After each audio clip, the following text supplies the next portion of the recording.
Red side, we have 5 far split. And on the blue side, it's don't know what to. Does that fit in the overlay? Probably not. No, I'll have to adjust. But I think we can just go ahead and go through a couple of these builds. Okie dokie. Who do you want to start off with? Oh, it's Pick a Brunners. favorite. Yeah. Look at that. Okay, I'll go over the red team. It's Brunners and those guys. I didn't realise it was those. So, okay, let's start off with Foz. So, Foz and Brunners are from Academy Gaming. They do lots of the stuff over there. So, nice one to them for doing that. Foz normally playing Thief. Is going to be playing Thief today. And he's going to be playing... Oh, he's playing SD, actually, going with the Rune of the Strength, of course, and Berserker's Amulet. And that usual build there with the utilities. He's going for Infiltrator Signet rather than the powder. And then handy with a wrench. Is that what it's called? Yeah, he's playing, obviously, an engineer. He's going to be playing with a Celestial Rifle build. He's also going to be going with Power Wrench there as well as the usual utilities as well. Frey off the wall. Frey off the wall.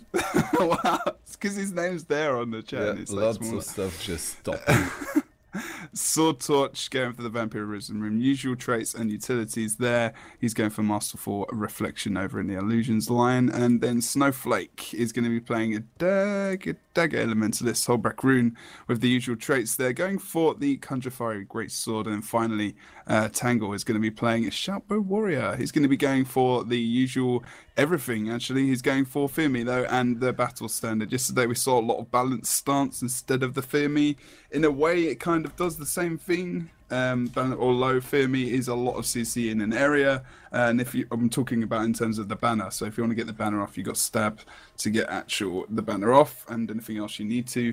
Whereas, you know, if you Fear Me, you fear everyone, and you know, they can get out of that and actually get the interrupts on you need. So sometimes that's a good reason to do that, and also to get the kills. So that's going to be blue team next for Nick. Yeah, and the blue team actually, there is something after the don't know what to, because their guild tag is due.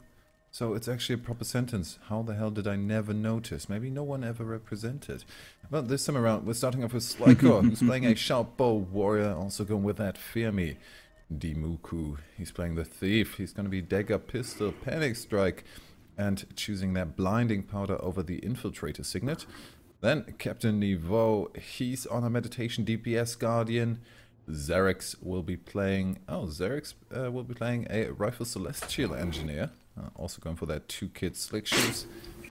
And last but not least, Zella, who will be a Dagger Celestial Elementalist. Going for that Pack Rune. And of course, the 5 Great Sword.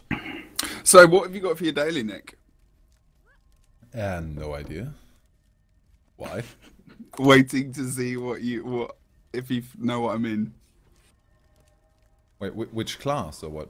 What's happening above your map right now? Oh. Oh, Chat. Some really? people are commenting on the fact that many people are here to just watch you open that one chest. And welcome to the ESL Go4GW2 Cup / Nick opens a chest. Normally that's my job. Sure. I probably get a few more. Oh, actually, right now, whoa! I opened my stuff. So what was in there? Tome of Knowledge, 3. Hey, you got 3 levels. Good job. Nice. Okay. Nick speedrunning dungeons after this, everyone. Yeah, definitely. Plus up for a party invite. Like PvE and stuff. Oh yeah. Okay, so these guys, we're waiting for them to get ready so we can get on with this and start our cup. We hope that you enjoyed the One Tournament Series Invitational Qualifier yesterday as well, because it was pretty good. If you are also asking the chat a lot of questions about the Orange Logo Majestic Capricorns games, they will likely be replayed this week at some point. We do not know anything other than that. So if you want to just let people know in the chat when they ask, we don't have to answer that question many times over, which I have done all morning in Guild Wars 2. People I've never spoken to before, they just keep asking me. So that is exactly what happened. I've just ignored people. Oh, well, you know what I'm like after reply. I don't talk to people in general. Okay. I'm antisocial like that. Yeah. Okay, so good to see Bronner's playing actually in this. and also Foz and these guys. Played with these guys a couple of times here and there, so they're very good players as well. What if Brunners would not pick the toolkit? Then his name would make no sense. It would be weird, but you know.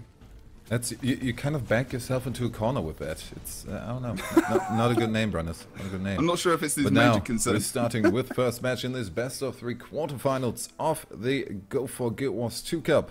Let's have a look at the splits.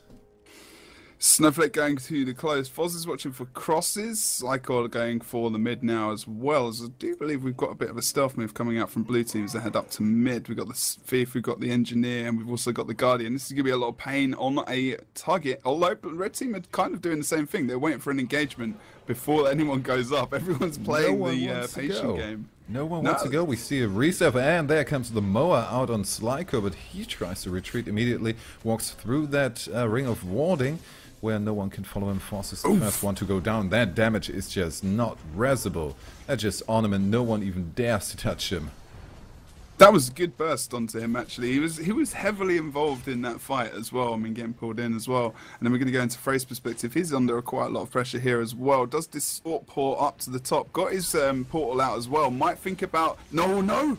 The nice knockback onto him really interrupts a lot of his survivability. And he's going to use the portal. They're going to get out of there. And that's just him. It would have been actually advisable, maybe, if they all kind of bailed. But they're going to keep it alive over on mid. To a degree. Well, actually, the entire red team dispersed from that fight as well. Now they're kind of chasing Muku here. Well, Thief might be in a bit of trouble. But, yeah, they kind of pulled out of it, but not really. Are they going to be able to still manage that contestant? No, Zarek's getting a cap on there. Snowflake doesn't really have any business being there anymore, unless they want to start another re-engage, which I wouldn't advise at this point in time. Yeah, I mean, Foz has tried to get this decap over on the Henge, which has come out, actually. He's being very daring, playing SD, he can be on point and actually go up against an Elementalist, something a little bit easier, but in the end, he will lose that fight. He needs to get some support. He's going to be getting it in the form of the Mesmer, of course, as Frey's coming to the point about now. This damage should be quite nice if they can double team on him, and the rest of the red team's starting to gather up on this node as well. Yeah, Fear me there as well. No real dangerous damage coming out. That dodging, even with half HP, Foz is in no danger of dying at all. Can just dodge all over the place as much as he likes to. Captain Vogt trying to catch Frey, and he's in a bit of trouble. Manages to board out last second, but there comes the immobilize from the Panic Strike proc. Muku taking him down, and Foz, no! Why did he go for that res? I mean, we saw how strong the Refuge can be in assisting with reses, but that was a bit much. Oh, and the coat hanger banner on the side. Missed Frey, and didn't pick up Foz either. Yeah, he ported away as well, so that unfortunately a big cooldown being missed over on that node, and Tangle in a lot of trouble as he tries to disengage here. A lot of good members over on the blue team as well. We've got Slycore, you know, we've got Xerix, we've got Zeta, we've got Neve, and actually all of them have played in the ESL on various teams as well, so it's good to see them playing today. And going over to mid, still pushing away members over on that point. The push there isn't a great one because they've just lost so many members, so really the regroup is something which is more essential than actually going for that push onto mid. They didn't finish off Tangle. Frey just comes in on the side, gets the rest on that. They got the follow-up kill on Handy, and he's way out of position. But at least one person back in the game without having to wait for the respawn. Are they going to get Handy? No, that seems a bit much. Oh, and Frey actually going for the knockback out of that Refuge. Giving them a bit more time. No, don't do it. Don't do it. Retreat. I'm kind of really rooting for them not to die in such moves. You must lose mine Handy right now. What? Nothing. Does he have a look at Dyer? He's actually going for... He's actually just having a look to see if anyone's going to cross, just in case, and he will be able to probably stop them just over in the roads towards the Henge now. Red team actually suckering blue into a bit of a fight here. Slycore going into downstate does get res. Red team pushing well through that small area. Needs to be careful because they're funneling themselves into a point where damage can really be focused. But they are going to push so far up because the Thief's gone for the decap over on the mid now, which means they have actually had to retreat fully back to the point. Foz in a bit of trouble. Yeah, he needs to get back now. He needs to regenerate. He's being... Ooh! Foz! He's too committed to that. And then that's when it starts to go again. You know, over on mid, that's what happened before. He was the first one to go down in that team fight. And it didn't go well from there. Maybe he feels a bit too safe with that SD spec. I mean, you can evade Still a lot, a thief, but you're still squishy if you get caught. Mm. You need to be really careful with that. Now Muku might be the next thief to fall. Like, still, red team still have a good handle on this team fight. No one following in the footsteps of Force until now, but also no attempt in really getting anything down. Thief Muku just went off the side. Handy seems to be the next target for the blue team. But who's looking at mine? No one. Die's going to get the decap. Easy. No one's spotting him there. No one's even thinking about moving back to mine. All focus is over on this fight. They get execution as Eric's down, but they are in a 5v4. That gets the decap, which means it's a 2-cap in favor of blue team. Even if they lose Xerix here, it's not too bad, but I think they're going to pick him up because they are outnumbering them at the moment. And because of that, Handy is now going to go down as well. And red team have used a lot of cooldowns to try and get this damage out. Frey, of course, being almost, I thought it was out of the fight there completely. His HP was so low. We are going to see the res on Handy though as they push back towards the mine because they need to get this recap. This is the problem. They're pushing as a 5-man team. They need to use that pain train combination a little bit better and put those guys together a little bit more if they possibly can. Maybe push someone over towards the henge and mid. Do like a 3-point push would be better for them at the moment. Yeah, it doesn't really work out too well for them because Foss is basically, with every engage, the first one to die. And that already gets rid of some of the pressure. I know Foss, I mean, especially in that situation, he could, and he did try to just get the decaps on the side, and he got one of those decaps. But now, they seem to be kind of stuck in that thought of, we need to kill people. Oh, and we see the Moa coming out on Zella. There is maybe a bit of coordinated burst. No, static shield. Still got updraft as well. Nice updraft there. And completely negating that burst. Zella right now surviving like a beast.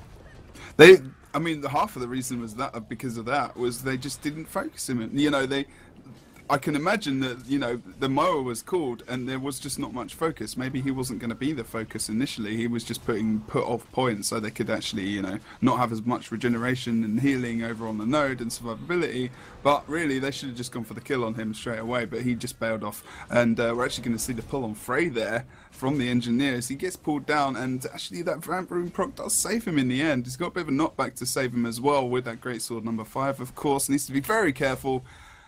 I think he just got immobile. No, got netted in the air as well. So got a little bit stuck, unfortunately, trying to get that Mirror Blade off, and is going to go down here as well. Dyer is under a bit of pressure himself. Foz trying to get involved, but we're going to see him go into a Shadow Refuge to escape any of that damage. Still got his withdraw up, so he's going to be okay. Look at that support coming out from Xerix as well, blasting that healing turret to give him some nice burst healing and also some regeneration there. Yeah, we've got good support going on both sides, but still on the team fights. I think especially the focus seems to be a bit more on the blue side right here. They got the decap, but this is just one of the clutch moments where maybe the blue team isn't taking this too seriously anymore.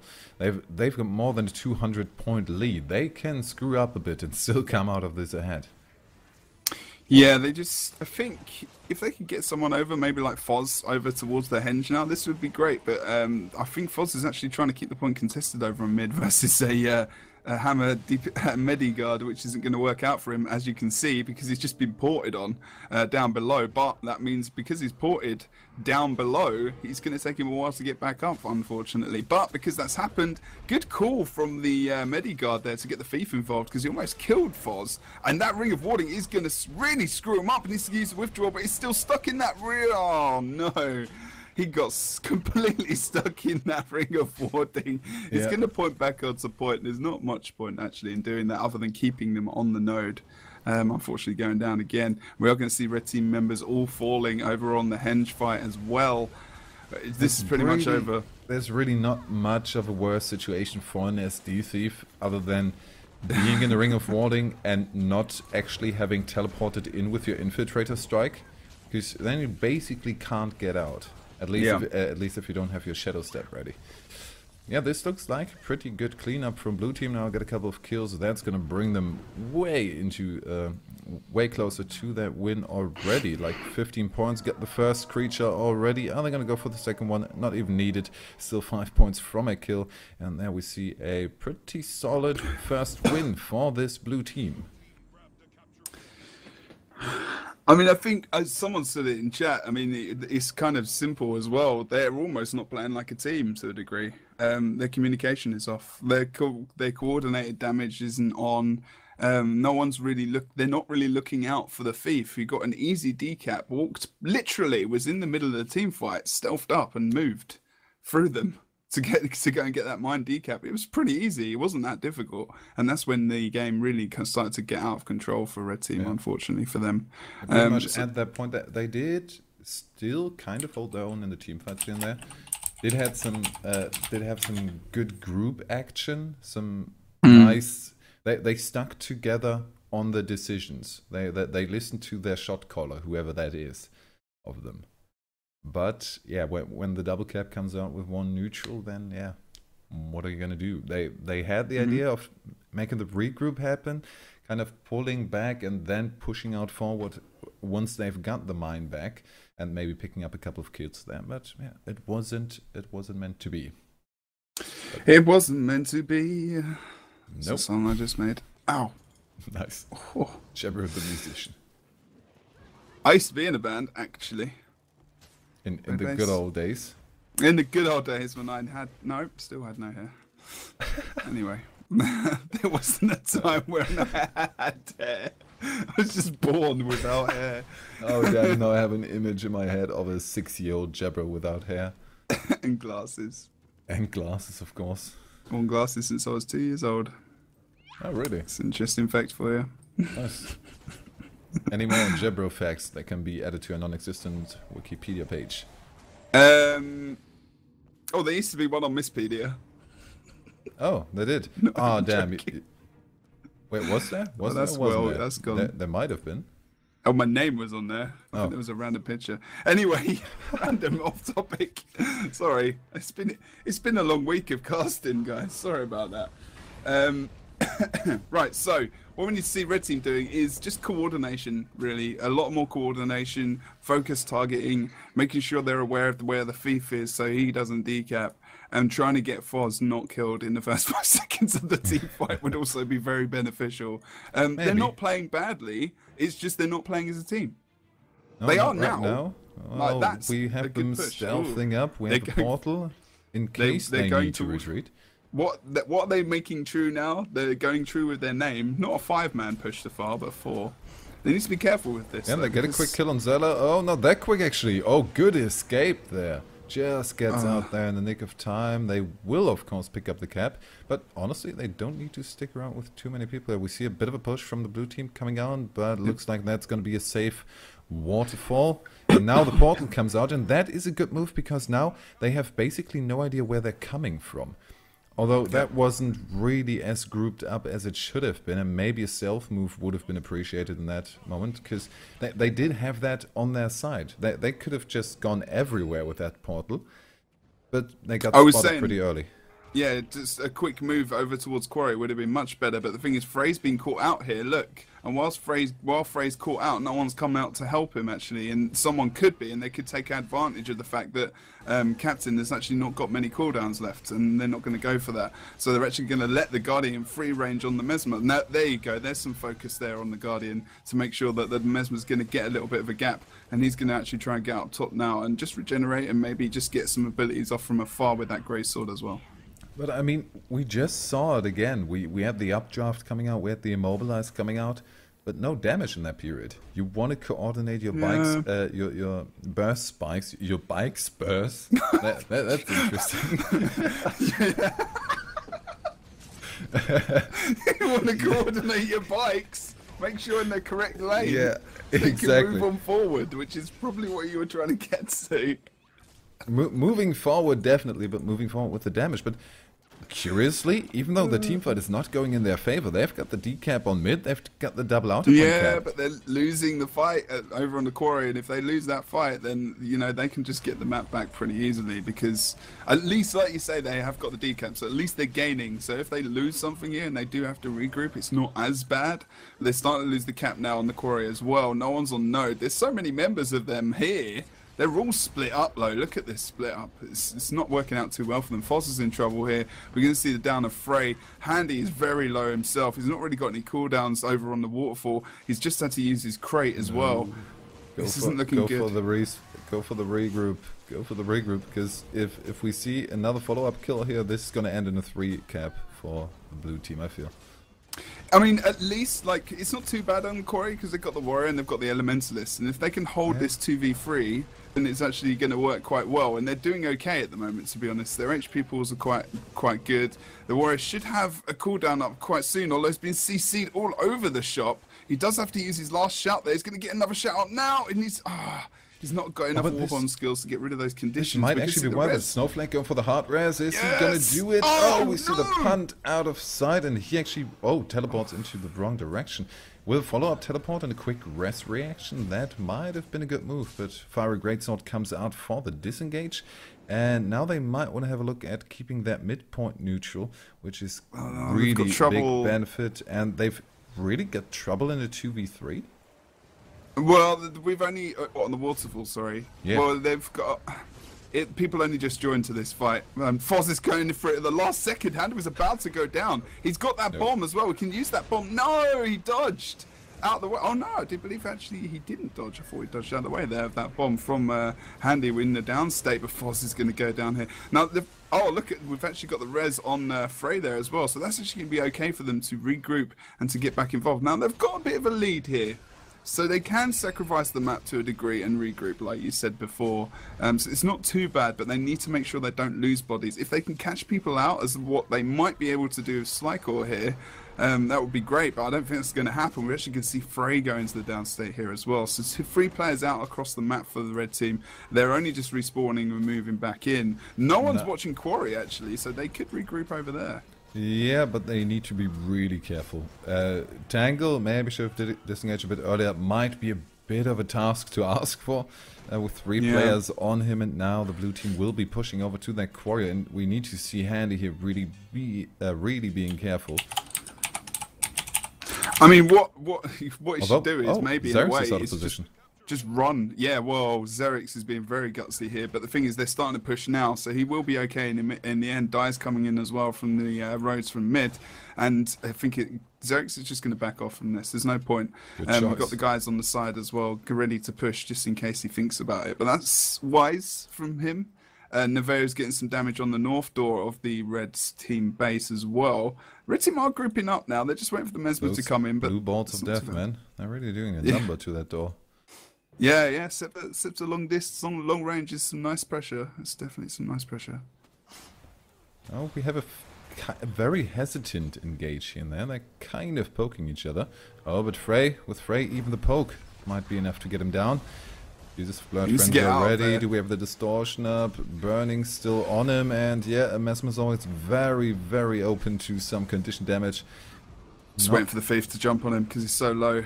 It's waiting for Dyer to go for it. Although he's not really in the position. There you go. He's thinking he was over towards the Quarry. He's stealthed up now. I think, Foz coming back as well as having the engineer there. He's just watching the node at the moment. He should be going to mid quite soon. But at least they're watching out for that back cap now. But they're sending too many people, which might actually kind of counteract what they're trying to do at mid with this team fight. Now, Foz needs to go for the decap over at far at this point in time because they need to draw these fights out because they're not winning the team fights normally. But in this case, they've actually got Captain down, but he's going to get back up. He's not going to be cooldowns. They just need to follow up with the damage on him. Just walk up the point and continue to get that kill. Yeah, there you go. Did not manage to dodge that Basilisk Venom, therefore the decap comes out. But now they need to take advantage of that. They need to really commit with 5 people to that Xerix kill. And will it follow? We have the Vampirism rune coming out, and a bit of heal is not going to do too much. Oh, good lord. Good god. Like do we have distortion? No, that's not up. Support coming in. Now a quick 3-man res. Yes, safe again. Already the poison on him, so that might be a bit difficult, especially if he gets immobilized. Poison on him again. Gets the first heal off, but he's gonna go down. And this time they try to go for the counter kill. And the banner comes up. Now, good choice to go for that res. And the pony rides into freedom. Oh. Yeah. Foz is very low. Run, Black Beauty. Run. Foz is helping, doing a good job out here, keeping the warrior out of this fight. But if he dies, this is not going to be good because he needs to survive. They've got the node now. Just go back to mid. Oh no, he was there for too long.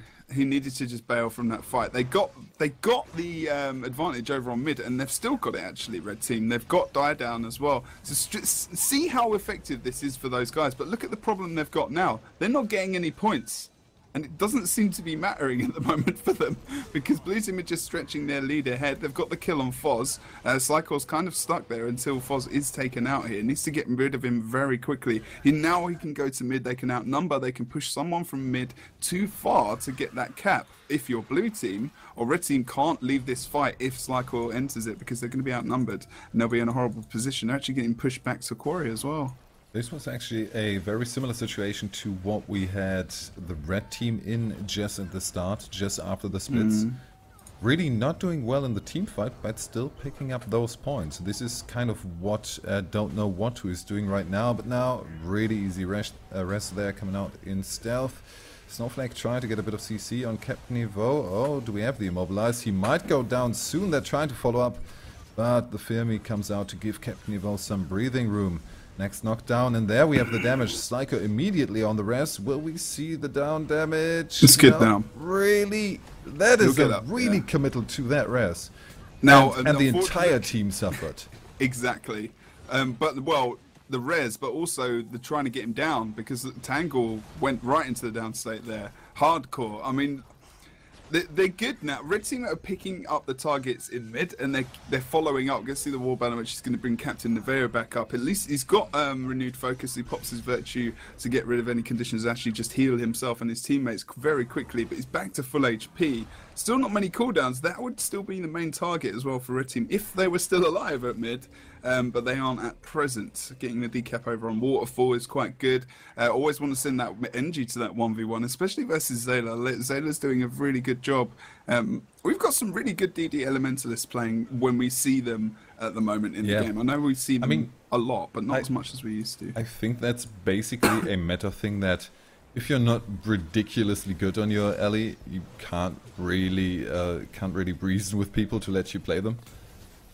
Yeah, I mean, the damage is a lot less than it used to be because that mic stacking kind of nerf as well that happened, and really because there's more... good ring of warding from Captain Evo there.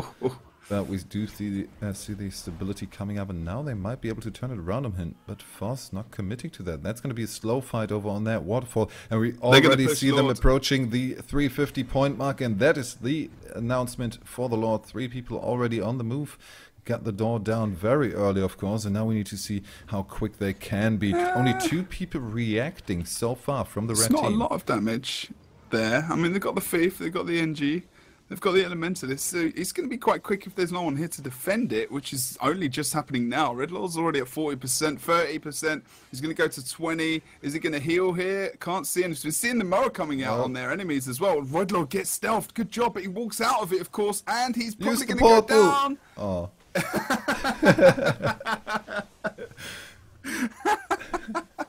That would have been a nice bug, wouldn't it? Lord using portal. No, I'm out of it. That will be the second win for Don't Know What To. So they are advancing to the semi-finals of today's Go4GW2 Cup. Lord, use the portal. That would be an awesome mechanic. If we could just portal the Lord like a short way.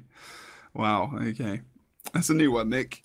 We ain't said that for... We've never seen a portal right on the Lord that close to him before, really. That was actually a good idea. He was trying to get people in for the defense quicker. So we saw a defensive Lord portal. So, I think we'll probably go with Red Team versus Orange Logo if Orange Logo go through. It looks like Red Team went through versus Sleeping Vu, and also HOTM Angels United defeated Team Reflex. So we will see in the semi-finals if Orange Logo go through versus Twitch Heroes. They will face Red Team, and we will see Don't Know What To versus HOTM Angels. Yes. Awesome. But until then, we will be going to a quick break. Hopefully quick. We'll try our best. And you'll be listening to some music. So stay tuned for the upcoming semi-final for the Go4GW2 Cup number 32. Yes, oh, it's actually right in front of me. 32. See you in a bit. Red team is blue team as always, which is not going to be confusing at all, but we'll try to make it work. So, let's get started. Bastard and Absol is going to be playing Rifle Celestial NG. Of course, we saw some of these guys yesterday playing on a team. We're going to see he's going to go full into Alchemy. He was yesterday playing a Rapid Engineer with the Pistol Shield, of course, going for Condi more. But and then he did switch to Celestial Rifle, which is what he's gone for today. Guns and Tools probably playing. Oh, okay, he's actually playing Condi NG now. So they've switched roles. Yesterday we did see Ambassador switching back. Yeah, indeed. So he's going for, of course, Rune of Balthazar. That burning is pretty nice as well, especially when you use that heal skill. But you need to shield. Yeah, the shield is Zodiac. Yeah, I think it's the Zodiac. I have no idea, but whatever it's called. Awesome. And it looks like nice. It hurts. Almost looks like a Warglaive. Yeah, when you do that throw skill on the 5th ability, that's pretty nice. Anyway, Renner is going to be playing DP Thief with the Panic Strike build, of course. Blinding Powder over on that set. Curve Elementalist is going to be playing Dagger Elementalist. Holbrook Rune there as well. And then a Ham Dayum. Ham Dayum. It's not Hayum. It's just Ham Dayum. He's going to be playing Sharpbow Warrior. That's very energetic. Kind of reminds me of that. Do you know that Songify remix of that food review guy, burger review guy? Oh, damn. Okay, Nick. Yeah. Sharpbow Warrior, no fear me. You're more random than me today. I can't handle that. What's going on? No clue. Okay. Go over oRNG logo. Not that we don't know a massive amount of them already, but what's going on with those guys? Maybe because we have Cole Summers in there. He's going to be playing a Ranger, playing the Power Ranger, but the more safe variant of that. And we have Denchineer. He's going for that Protection Injection Rifle Celestial Engineer. Syndroneer? Yeah, Syndroneer. Or Syndroneer, however you want to pronounce it. Dagger Pistol, Panic Strike Thief. He, however, chooses the Infiltrator Signet. Tage is going to be the meditation DPS Guardian, and then Rom is going to be on his standard signature Sharpbow Warrior, and going for the balance stance instead of the Fermi. Okay, yeah, exactly. That's again, some warriors starting to go for that a lot more. Reasons, as we said before, you can definitely get off your war banner if you've got stability. You can definitely get a down if you've got stability. There's not many people that can take that away from you. Thieves can, of course. Obviously, Mesmers, but they've not got that worry in this game. But they are somewhere. Don't even think about that now. But now, let's head into the game. On the blue side, we have red team, and on the red team, it is orange logo. We've got a full-on stealth move coming out from the blue team here as they start to push over. Guns and Tools there in taking up the rear as they're trying to get the damage off Cole Summers. That's going to be a good engage for them there, actually. We see Guns and Tools getting the stealth pull with the magnet there from the toolkit. Nice amount of damage coming onto him. Conditions aren't going to be great for Cole Summers. Good thing that he's not going for the full-on burst build, because he is going to be able to survive, although he's had to use all those survival skills to get away. Still got Entangle up if he should so need, and Stealthed as well. So he's going to be okay for now. And Dayum is already down. Ambassador Naps are now forced to retreat from that midpoint, but they've got the double outer point cap. So if he manages to hold that for quite a while, or at least until the reinforcements can come, one being Ham Dayum, who's on his way to jump in and give that support. 3 people already. Syndrome now kind of stuck in a bit of a problematic situation. Also getting the reinforcements. This is looking like a 3v3 about to happen, but Orange Logo not really committing to that yet.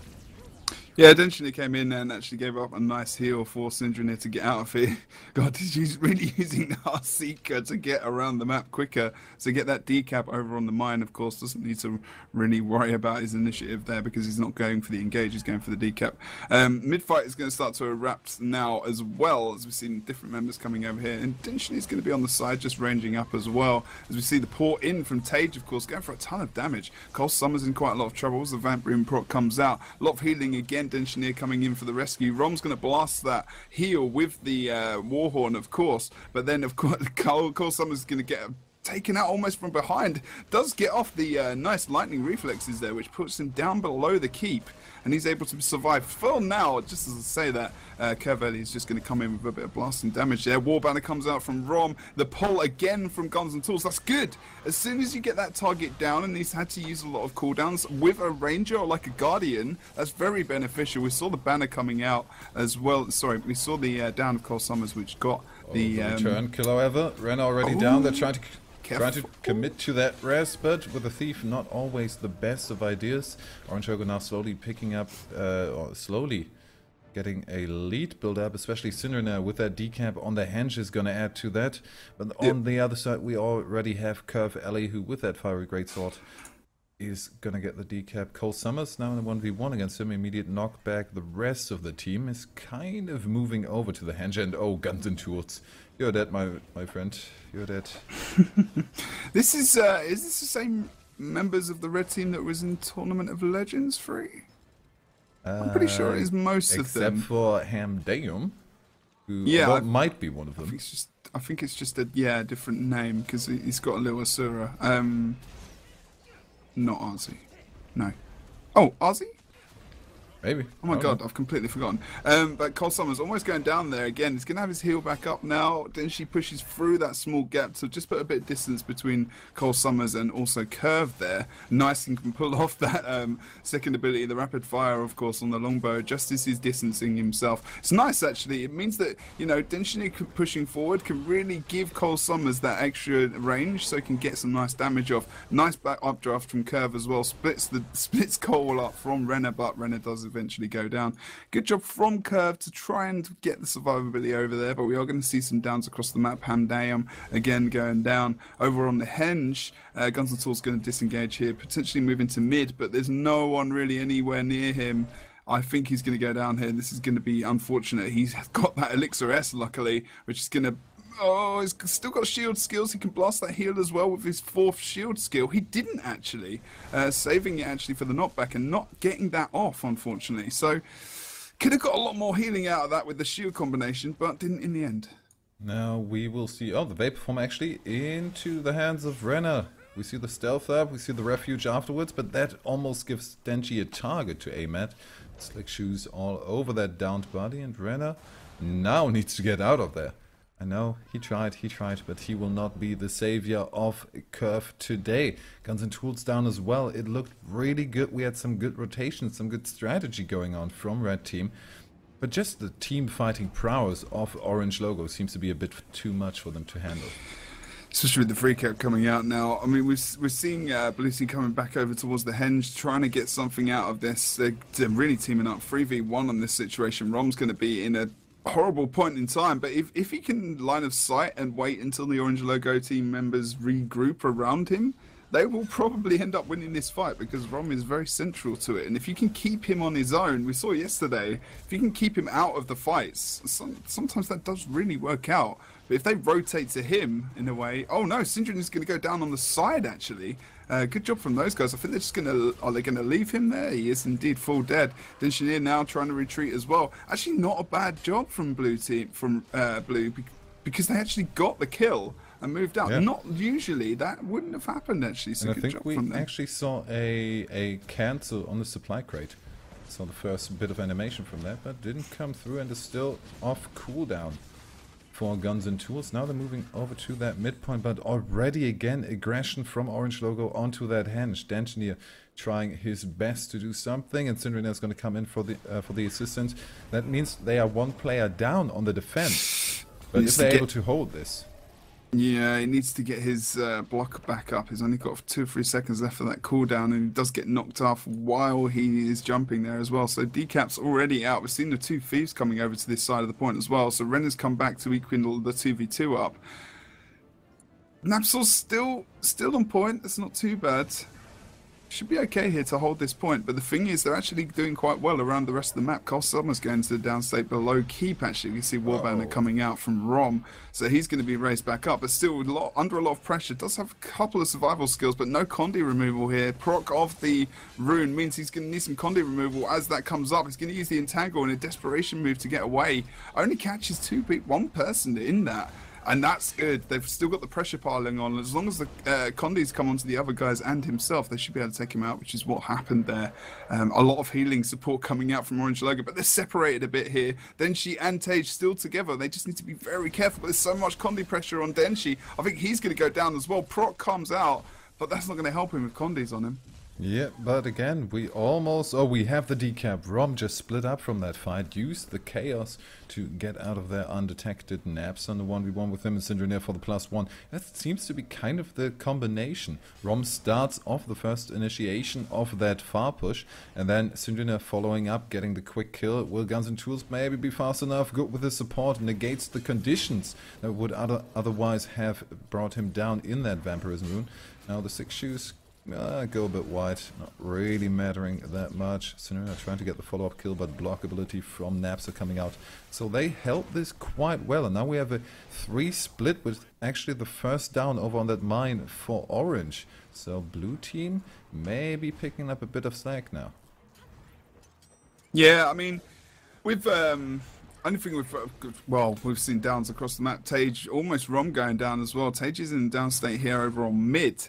In the 2v1 in oRNG Logo's favour. I mean, we've going to see Tage easily raised here, especially versus with Hamdayam. He's going to need some support quite quickly. Renner's on the way, maybe a little bit late there, and Dayam's actually going to line of sight round the point, relying on Renner to be that tanky person on point, which, you know, well, he's very ballsy. He normally does that quite well. Again, he is. Look at that, he's on node, he's getting off now. Damage, but Hamdayam is going to go down with that steal from the thief. Shadow Refuge comes out, no res available. He's going to get knocked out. Nice move from Tage with that banish there, getting him away from that Shadow Refuge. But are we going to see? Yes, actually the rest coming. No, the Vengeance I think on Hamdayam, but they got the kill on Rom. Did it proc the Vengeance? Was he that lucky? No, he wasn't. So it's going to go down in a second. So actually a down anywhere wouldn't matter that much. That's going to be the rest on Syndrome, and you'd hate to see that. That's he goes. Yeah, that if he hadn't have used that Vengeance, I mean, I don't think he was that instrumental to getting him down there. So he could have waited, and they would have actually got down Rom. He would be alive right now, and the team fight would probably be theirs. Unfortunately, you know, that's the kind of decision you make, trying to stay alive. I mean, I don't know whether or not he had his banner. Yes, he had his banner off cooldown. So, you know, that's probably why he went for that. Now he can actually go from the spawn over towards Henge to try and back this up. Got Tage over here as well, though, separating Cole Summers from the damage with that Ring of Warding. Good job from him to get him out alive. Yeah, it seems like really, if anything, it's the really split up team fights that seem to be working for Red Team. Yeah. And now we're actually going to see this end a bit quicker with a Svanny kill. No one even close to being in range of seal of that. Now the second creature could already end that, but I think the double cap is already doing most of the work for that. And yeah, no real comeback potential anymore left in Red Team. Now they basically, I think, should already prepare for the next game, because there were some good moments in here. Just wasn't enough. Yeah, I think so. I think you're right. I mean, I think oRNG Logo as well are playing to prove something today as well. You know, yesterday, I would say that they played okay, but they weren't playing their best. That's for sure. I mean, they had problems yesterday. They had some clear problems. And it might be the consistency biggest issue. problems might have been a bit of connection. Other than the obvious one, yeah. but other than that, yeah, here and there. I mean, but today's much better. Yeah, the last game against TCG, that was a bit of a mouthful. Yeah, they were pretty dominated towards the kind of mid to end game there. Kind of looked like the game, the last game, oRNG against Absurd in the WTS. Yeah, actually, to a degree, you're right, yeah. Okay, I can let them know that we're ready. Hope you're all enjoying the cup, and it's a bit quieter in chat at the moment, because I know we've had a lot of Guild Wars 2 casts going on this week. It's a lovely day as well, so people are outside, but if no one is aware that this is going on, send them a whisper saying, come and hang out with Krennic and Jebro while we go through today's Go4 Guild Wars 2 Cup, because people are going to be winning some money today. How much money? Is another thing. How much money? 400. Yeah, 400 for first, 100 for second, and then a couple of gems here and there. 2k gems per player. Yeah. Now that's actually really nice, it's just to get in that third position, you know. But it's very difficult when you come up against a team like Orange Logo in this semi-final, because you know you've got to beat potentially one of the best teams in the world, or the WTS champions. Now, Cole Summers just whispered me. He said that he's changed build. We're definitely going for more damage on this map, because he can really range. We talked about this yesterday. You know, he can stand up on the sides. I'm looking at them on man map as if I'm streaming. He whispered you that he changed builds. Nice. Yeah, not some people sometimes do that. I only get change your build. That would be nice. Whispers. I only get whispers from people from the chat afterwards if I didn't notice. Oh, okay. That doesn't happen that often. Also nice, but most of the time not really in the right kind of situation. But now, okay, the change build, a bit more damage, of course, very influential on this map as to the Power Ranger. Let's see how that plays out, or maybe red team on the blue side can say something against that. Let's have a look at the splits. Yeah, I think so. We're going to see them push over. They're actually split pushing now, 1-1-3.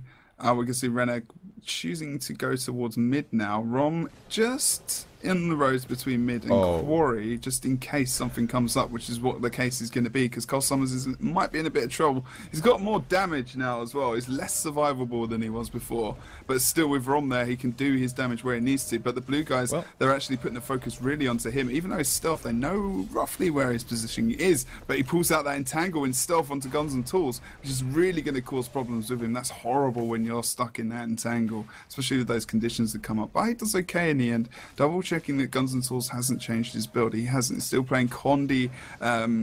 He's still playing Condition Engineer, sorry, with that Rabbit Amir and that Balthazar route. Yeah, I mean, it's good to have more damage, but honestly, in the last game, if there was any point of aggression, it was mostly Cole Summers going down. Yeah.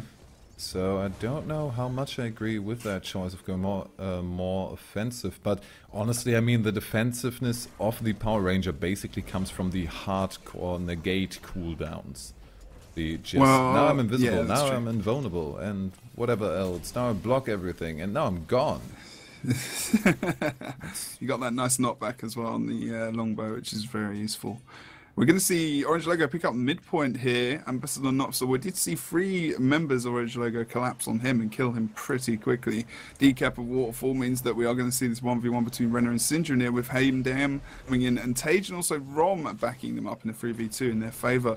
Renner probably wants to get out of here as well as Heimdam, but I don't know. I think they're going to try and stay here. Tage puts that nice ring of warding down on the side, which really corners him, and I think we're going to see him go down. Shadow Refuge has been used, but he's not going to get up here. They don't want to enter this fight. They just want to get back out towards Quarry, regroup.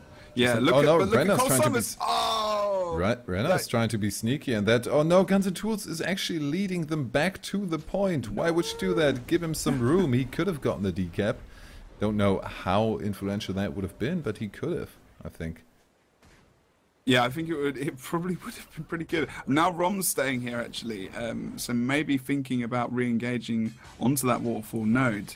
But we've got to be careful here, because they're trying to be offensive on the other side of the map. They've not really got anyone very fast to get back over there. Look at Cole Summers again, like the most random positions. I love it. He's a sniper, man. He's a sniper. Yeah, exactly. Like, he's really good at getting into some great nooks and crannies for the Ranger on this map. There's so many different places you can get to.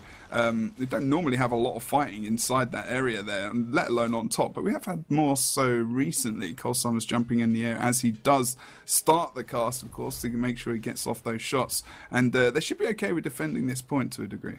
Yep, but it's going to be the 3 cap in a second, because the engineers are going to pick up that quarry. Oh, does Renner want to defend? Don't think that's the best idea. 1v1 against an engineer is not really one you want to take. No, he decides to go for that mid fight. And if they could get a quick +1 and a quick kill, but Ambassador already so low. Syndra, of course, the brilliant target to focus on.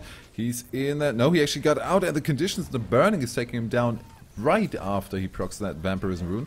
Trying to go for the hard res on him, but not always that easy on Syndra or a Thief in general. Snakeshoe's coming out to secure that down. But I feel like even when Red Team get the downs, they don't really follow up. Well, they're doing it now. They got the engineer down as well, so they did better. Yeah, but now they also need to get control of the map, which we've not seen with the first couple of kills. I mean, the opener looked brilliant. Tage is down as well. They should be able to do it now. They should be able to. They need to start pushing. They need to send one waterfall, one to Quarry, and then they'll be okay. Renner, of course, being the main guy, who'll push over there. But maybe just push oRNG Logo into a corner, get those kills. Cole. Yeah, they might get kill on Cole. Rom is just running right now. The waterfall should be an easily decappable target. Leave Cole there. Leave him to die. Yeah, they've really got to do this fast. They've got to do this quickly. Already, they've got the quarry. They've got mid. They need to keep the pressure on waterfall. There we go. Guns and Tools getting that decap is really good. I'd just maybe leave it. Just go to mid. Don't try and keep this free cap. Try and get the kills around the map. Let them go to a point where they've got to go so far across the map. It's very attractive for oRNG Logo. If they go there, you know, that will be a good thing for them to do. But now there's 5 people back on the map. They will come back quickly now, but they're starting to lose. If Guns and Tools had come into mid rather than getting the full cap, they would win this team fight and they would start to own more of the game. That was a bad decision in my opinion. And now they have the first down, which is going to make it even harder to still maintain that double cap once Cole Summers is getting the full cap on that side note. But Cole Summers not being in that fight gives them at least some room to work with. We already see them taking the lead, so if they get a bit of bonus points now, if they can just hold on to this for a tiny bit longer, they would still be able to maybe get a regroup before it completely crumbles apart.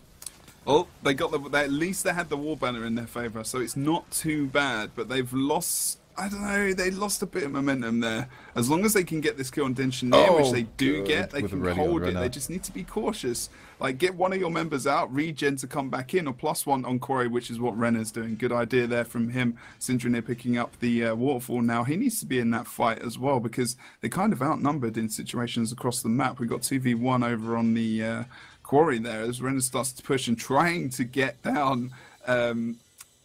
God, I can't see in the map who that actually was there. Cole Summers. He could just go through to respawn. Just go through. Run, Forrest, run. He did. Oh, Denchinier pushes through, puts down that turret as well to heal and knock back. But doesn't get the knockback on there. Cole Summers can re-engage. That's nice communication between Denchi and Cole. But I think he's in a good position to take out Cole afterwards. There we go. Quick engage, backstab, and bring Cole down. And now the CC on Denchi for the easy. Oh, he's going for the damage first, but we have the blinding. But no blind on Denchi. The storm comes through first. We see that stack on the side. Dancy. He's dancing now. Dance for us. Dance for us, Denchi. Dance. Ambassador Napsor just got rezzed actually there. I wasn't sure whether or not that was just a full-on res or if he got some hits earlier. I'm pretty sure that maybe that was just a res. Standard res. Rom on his own will go down here. So blue team, they do have the advantage now on this map. Just got to make sure they don't lose members. They be very patient with how it's rolling. They've got to be careful as well because obviously we're getting closer and closer towards this Lord Rush. We've got another 100 points still there to go. So this is really going to be... If they can get Signups down here, which now. They need Napsa in mid. Guns and Tools is going down. They need the reinforcements. Are they going to get the res? Are they going to get the... No. Signups still alive. Got the regen. Guns and Tools is gone for good. And now Ham Dayam is basically only there in the combination with Curve Ellie to sustain this for as long as possible. They could actually retreat out of mid. They could just try and play it safe on the side note. Yeah, I know. Getting good points right now. But Denchinier is going to go down. If they keep the focus up on him, there you go. He's down and out. That's actually not too bad. They need to get the kill while they wait for Guns and Tools to get back in the map. He's going to get up, though. So now would be a better time to start to regroup and get out of the point. Maybe just come together as a group, go up the stairs. We saw the res again, but that really was a lot of cooldowns used. And now Renner's going to go down as well. Tage picking up that kill with Signups on the bottom side of that key mid-node. It's not good for them. They've only got 1 tick left. They're risking it all for this point. If they get wiped, if they lose more members, they're going to lose a lot of points that they've come back with. They just need to be sensible about this. Again, the rest on Renner. Now just leave Napsa. Napsa is a goner for sure. Guns and Tools is going to follow him. Well. Almost. No, getting a bit of support. There we go. Nice. Immobilize comes out. Cole Summers is not going to have quite enough damage. Curve there with a fallback, but we have a completely exposed waterfall. That's going to be a bit of a problem. Renner is on the chase. Yeah, look at Syndra here. Oh, it's trying to come onto Guns and Tools there. Almost not paying off. Curve can surround him with some cleave, and these guys can make sure that he's not going to push over to Quarry. But he has got past them indeed. Look.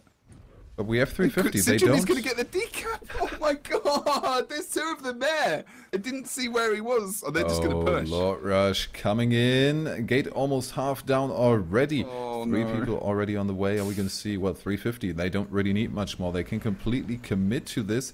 And we actually saw Brom kind of moving towards the other gate, but now they've got the call that they need to go for the full defense. Again. Defense. Nothing happening so far. They're so slow on the defense of the Lord. Every time. Every time. Already, heal is going to be interrupted. He's gone, we see the damage from the sides, but this is not savable. The second game in this best of 3 is going to go over to Red Team. Orange logo. Nearly every single time that there's a Lord Rush against them, they'll lose it. Only because, and if they're not in a position where they're already close to their respawn and the other team have actually pushed by mistake when they're respawning, otherwise they normally lose it. What is your laughing? Kind of within the theme of your funny mug. We basically have the perfect statement from the person with the perfect name. The Action Sloth wrote, "I was gonna sleep, but now I have to stay up and watch this." Oh, loving the sloth action here. Of course, need to give the point over to Red Team. Sloth, right? Yeah, sloth. Okay, good. The Action Sloth. That's a superhero I want to be saved by. Okay, ready when you are.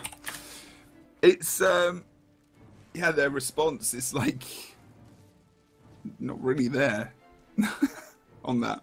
But this is more Orange Logo's map. They just, I mean, you said it yesterday, they're not really having much luck with the Faux Fire map. Nah, not really. I mean, honestly, yesterday I couldn't have expected that result. But yeah, I didn't think that was going to happen. Yeah, in general, Faux Fire not their best map. Not even only because of that Lore Rush, which they often don't really defend that much.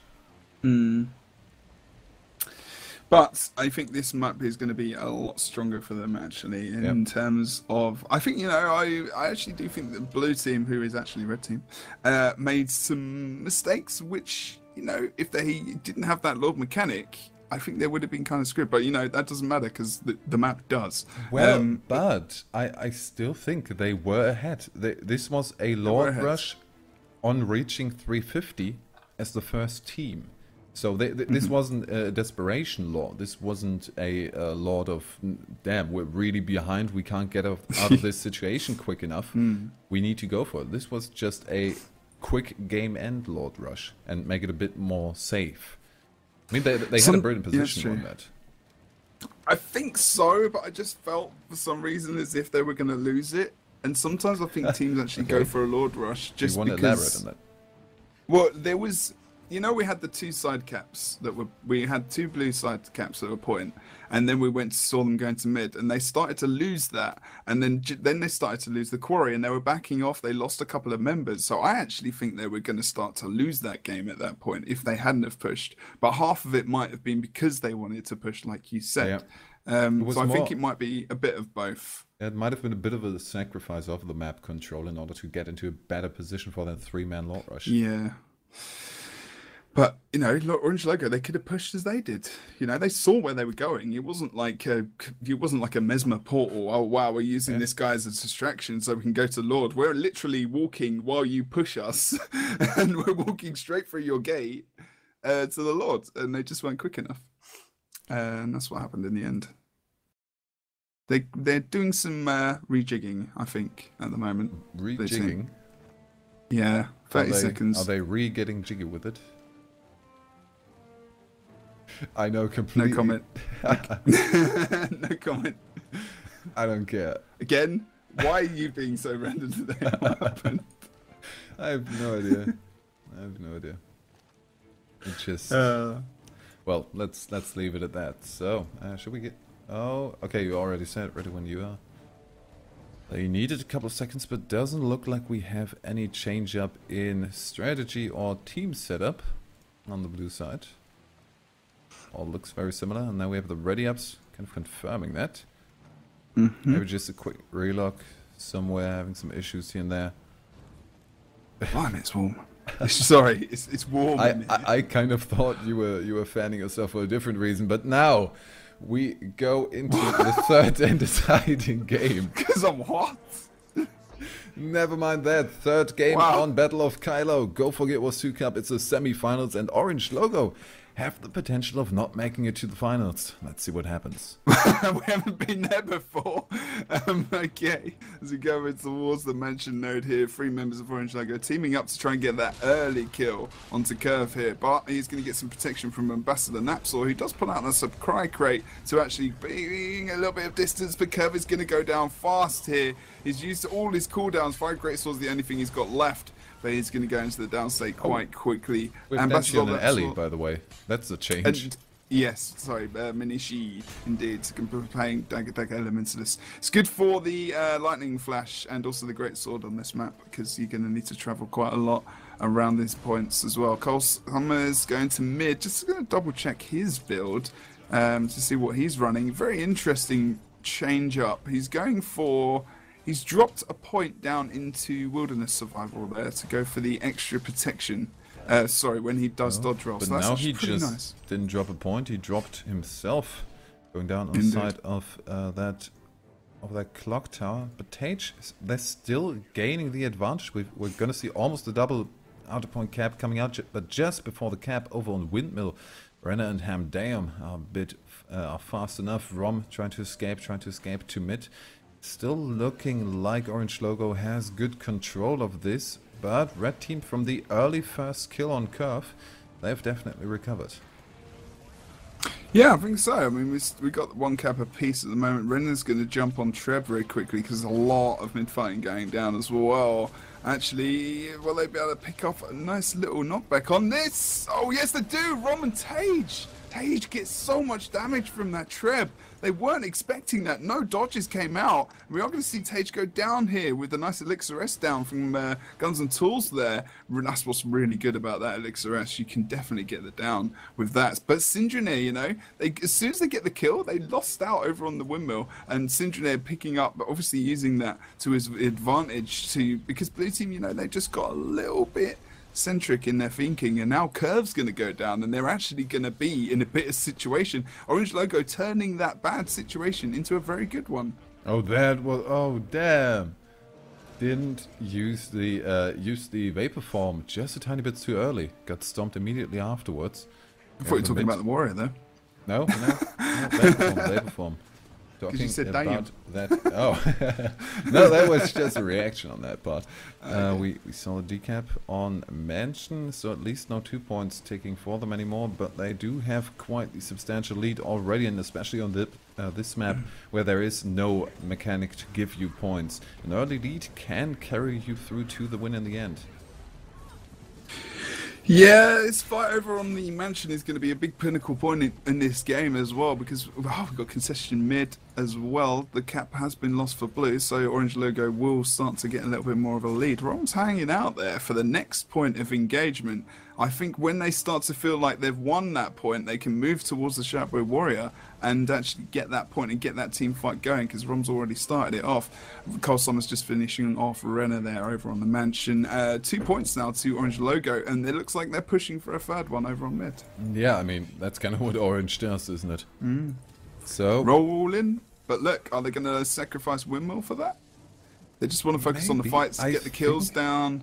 No, I think they should have actually disengaged a bit earlier from that fight. You could kind of see that wasn't happening. We saw 4 men there, and as soon as the first one went down, they should have disengaged, should have kind of tagged in on the midpoint to keep that neutral, and give Hamdam the opportunity to go to that Windmill node as he has right now.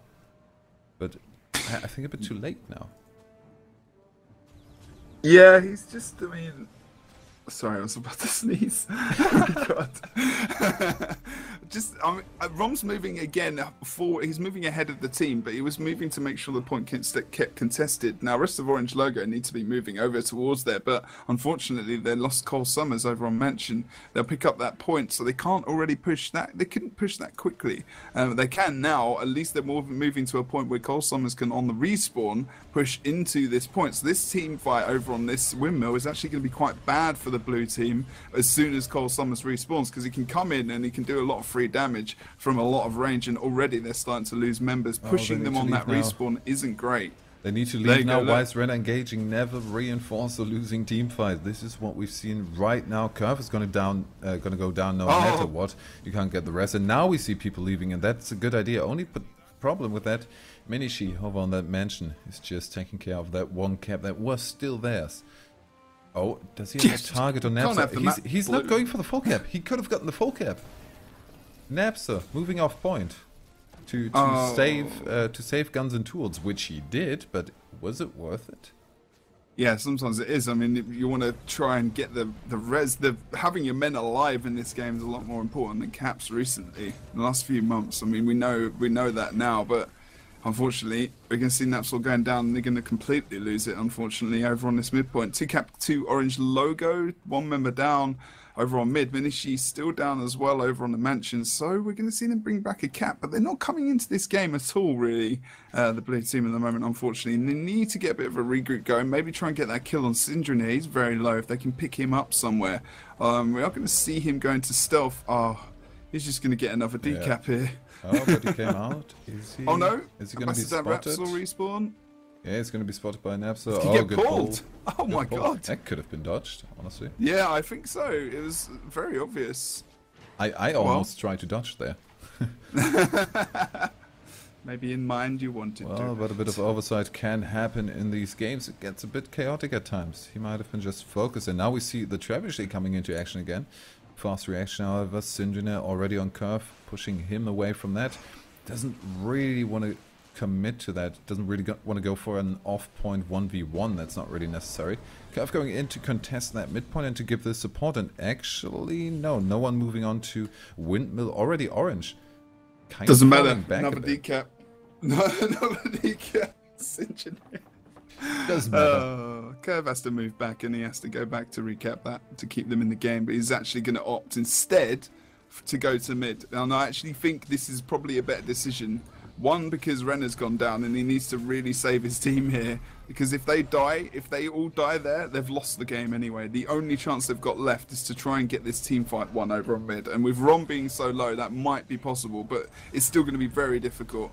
Tage has been CC'd there, which negates damage coming onto them, so they can focus in for a little bit. Rom goes down. This is good. This is a good decision from Curve, but he's going to get back up. There's too much defense there. Hamdam is really low himself. Now Syndra can be really offensive. They're going to lose that mid fight, but also we've seen the pickup of Minishi over on the mansion as well, so Renner couldn't respawn and get that point. Windmill's under contention as well by Guns and Tools here. Should be able to get the decap versus Cole Summers actually. Yeah, and the kill, although now we see the reinforcement. No, Syndra is really everywhere. This is ridiculous. He's loving it on this map at the moment. His mobility and awareness is very good on this map. And we are going to see, maybe blue team picking up the cap on the... Minishi gets on point just in time. 1 tick left until they get that node, but Hamdam needs to get off node. He can't. We've seen a ring of warding coming out. Rom's going to be able to get that stomp for sure, as he did indeed pull out that balanced stomp. And if they start to get another kill here, that is definitely the nail in the coffin, although you would probably, if you're in chat, think that that's already happened, to be honest. Yeah, especially if Rom gets this decap as well. 250 points. 250 points, that's difficult to come back from. A double cap at this point, I think, is not enough anymore. So they need to really dominate, and that's difficult. I mean, we have called this map the Battle of Comeback in the past, but such a performance against oRNG Logo might be a bit much to ask from Red Team here. Yeah, I think so. I mean, we might see some people coming over towards Mansion now, trying to help out Rom. Not sure that's going to happen. Blue team again not getting the full cap over on Windmill. They're just not holding these caps for very long. And you've got people like Sindrane able to just go around the map and decap quite freely. And no one really coming back to actually defend that or to watch out for him. They're not really got their eyes on him fully. Rom's in this 1v1 here. Sindrane is going to come +1 again. He's done that so often in all the maps, actually, where, you know, they've been able to take out any momentum and any comeback potential for the blue team. And he's been a real pain in the butt for these guys today. It feels a bit like they're just trying to do something with that engage in mid. I mean, they need to. It's not looking too good. The push over to Mansion is a nice idea, I think. They can get them going. Yeah, chasing them away and gonna secure that double cap. Someone needs to stay to cap. Yeah, Naps is gonna be that one. Hamdale on the move forward to that. But we already had the decap over on Windmill. So no point income. 409 points. Yeah. And the as soon as it GG happens is called from Red Team. Yeah, Red Team knows it. I mean, with that extra death there as well, you can't start for any comeback potential at that many points down. Losing bodies for the blue team is just not going to be. It's just obvious, you know. It's not. It's going to take so much time to come back. There's also not much time left in the game, and I think oRNG Logo played pretty good one over on Kylo. This one was a really good game from them. Sindrane played amazingly well. They just didn't leave them any opening. Yeah. Well, so that is it. oRNG Logo will be advancing to today's finals. But again, props over to Red Team. Those guys were able to take one game, and one pretty convincing game, of the current reigning champion of the World Tournament Series. Not bad at all. No, I think so as well. I think they're doing a good job. I just think they need to keep an eye on Sindrane from time to time, because he's really getting that distance off, and then they're not able to capitalize on the fact that they're outnumbering on the rest of the map. Let's get into the next game, because I want to see the final. I want to see the final. Yeah, me too. But to get there, we need a quick break to get all of that organized. So stay tuned, listen to some music, or tunage, as the Jebro would call it. I said I was ready, man. Apparently a bit too ready. But ready also. I was holding my breath. I was like, ready for the go. I was just like, okay, fine. Okay.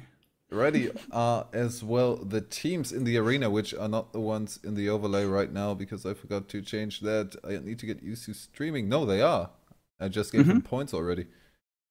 Wow, you're in the future. What's your prediction then, since there's already points on the board? 2-1 victory for HOTM, apparently. Well, with this setup, it could be possible. Maybe. Got the Frostball back in. Obviously, he can play in the Go4s because he's of age. The Frostball. Of age. Of some age. Yeah, he's under. He has aged. What are you on today? Bloody hell. No idea. No idea. Normally the same stuff I'm on, apparently. But basically, yeah, I mean, it's going to be good to have Frostball back on the team, you know. Okay, they don't really have to quick, because we don't have any time. We haven't seen these guys yet. Argineer on a Celestial Rifle Engineer, Elko on a Sharper Warrior who just left, Arzi on a Dagger Pistol Panic Strikes, Thief, Shaku, Dagger Elementalist, and Frostball, the Shatter Mesmer. Damn, that was quick. And now let's get into the game. On the red side, it's oRNG Logo. On the blue side, it's HOTM. Indeed, so let's have a look at this split coming out now as we see oRNG Logo in the mid. We actually see blue team stuffing up quite well here. They're going to engage quite early, properly picking up a target. They can't see anyone, so they're not able to do that. They're going to have to re-stealth if they want to do that, moving over towards midpoint. Tage and also Sindrane stealthing in that twosome as well. Colsummer's going to stay up top. He needs to get maybe some stealth off as well, just in case. I think we've got a DC Argineer. We go for a restart. I think this was pretty damn early, so yeah, we're gonna restart. We're just gonna do it now. Or restart, please. Yeah, this was way within the first 2 minutes. This was after the first 30 seconds, so restart won't take too much time away from us. On that, you see, bam, anything right in there, sir, right in there. But does the first match now go to oRNG? Thank God for no automatic scores. Oh yeah, that would be annoying. Now we need to rotate through the maps once, of course. Well, now you can talk about the builds if you want. I can, if I were able to see them. How about Frostball and him being very influential in pretty much any team that he's playing on?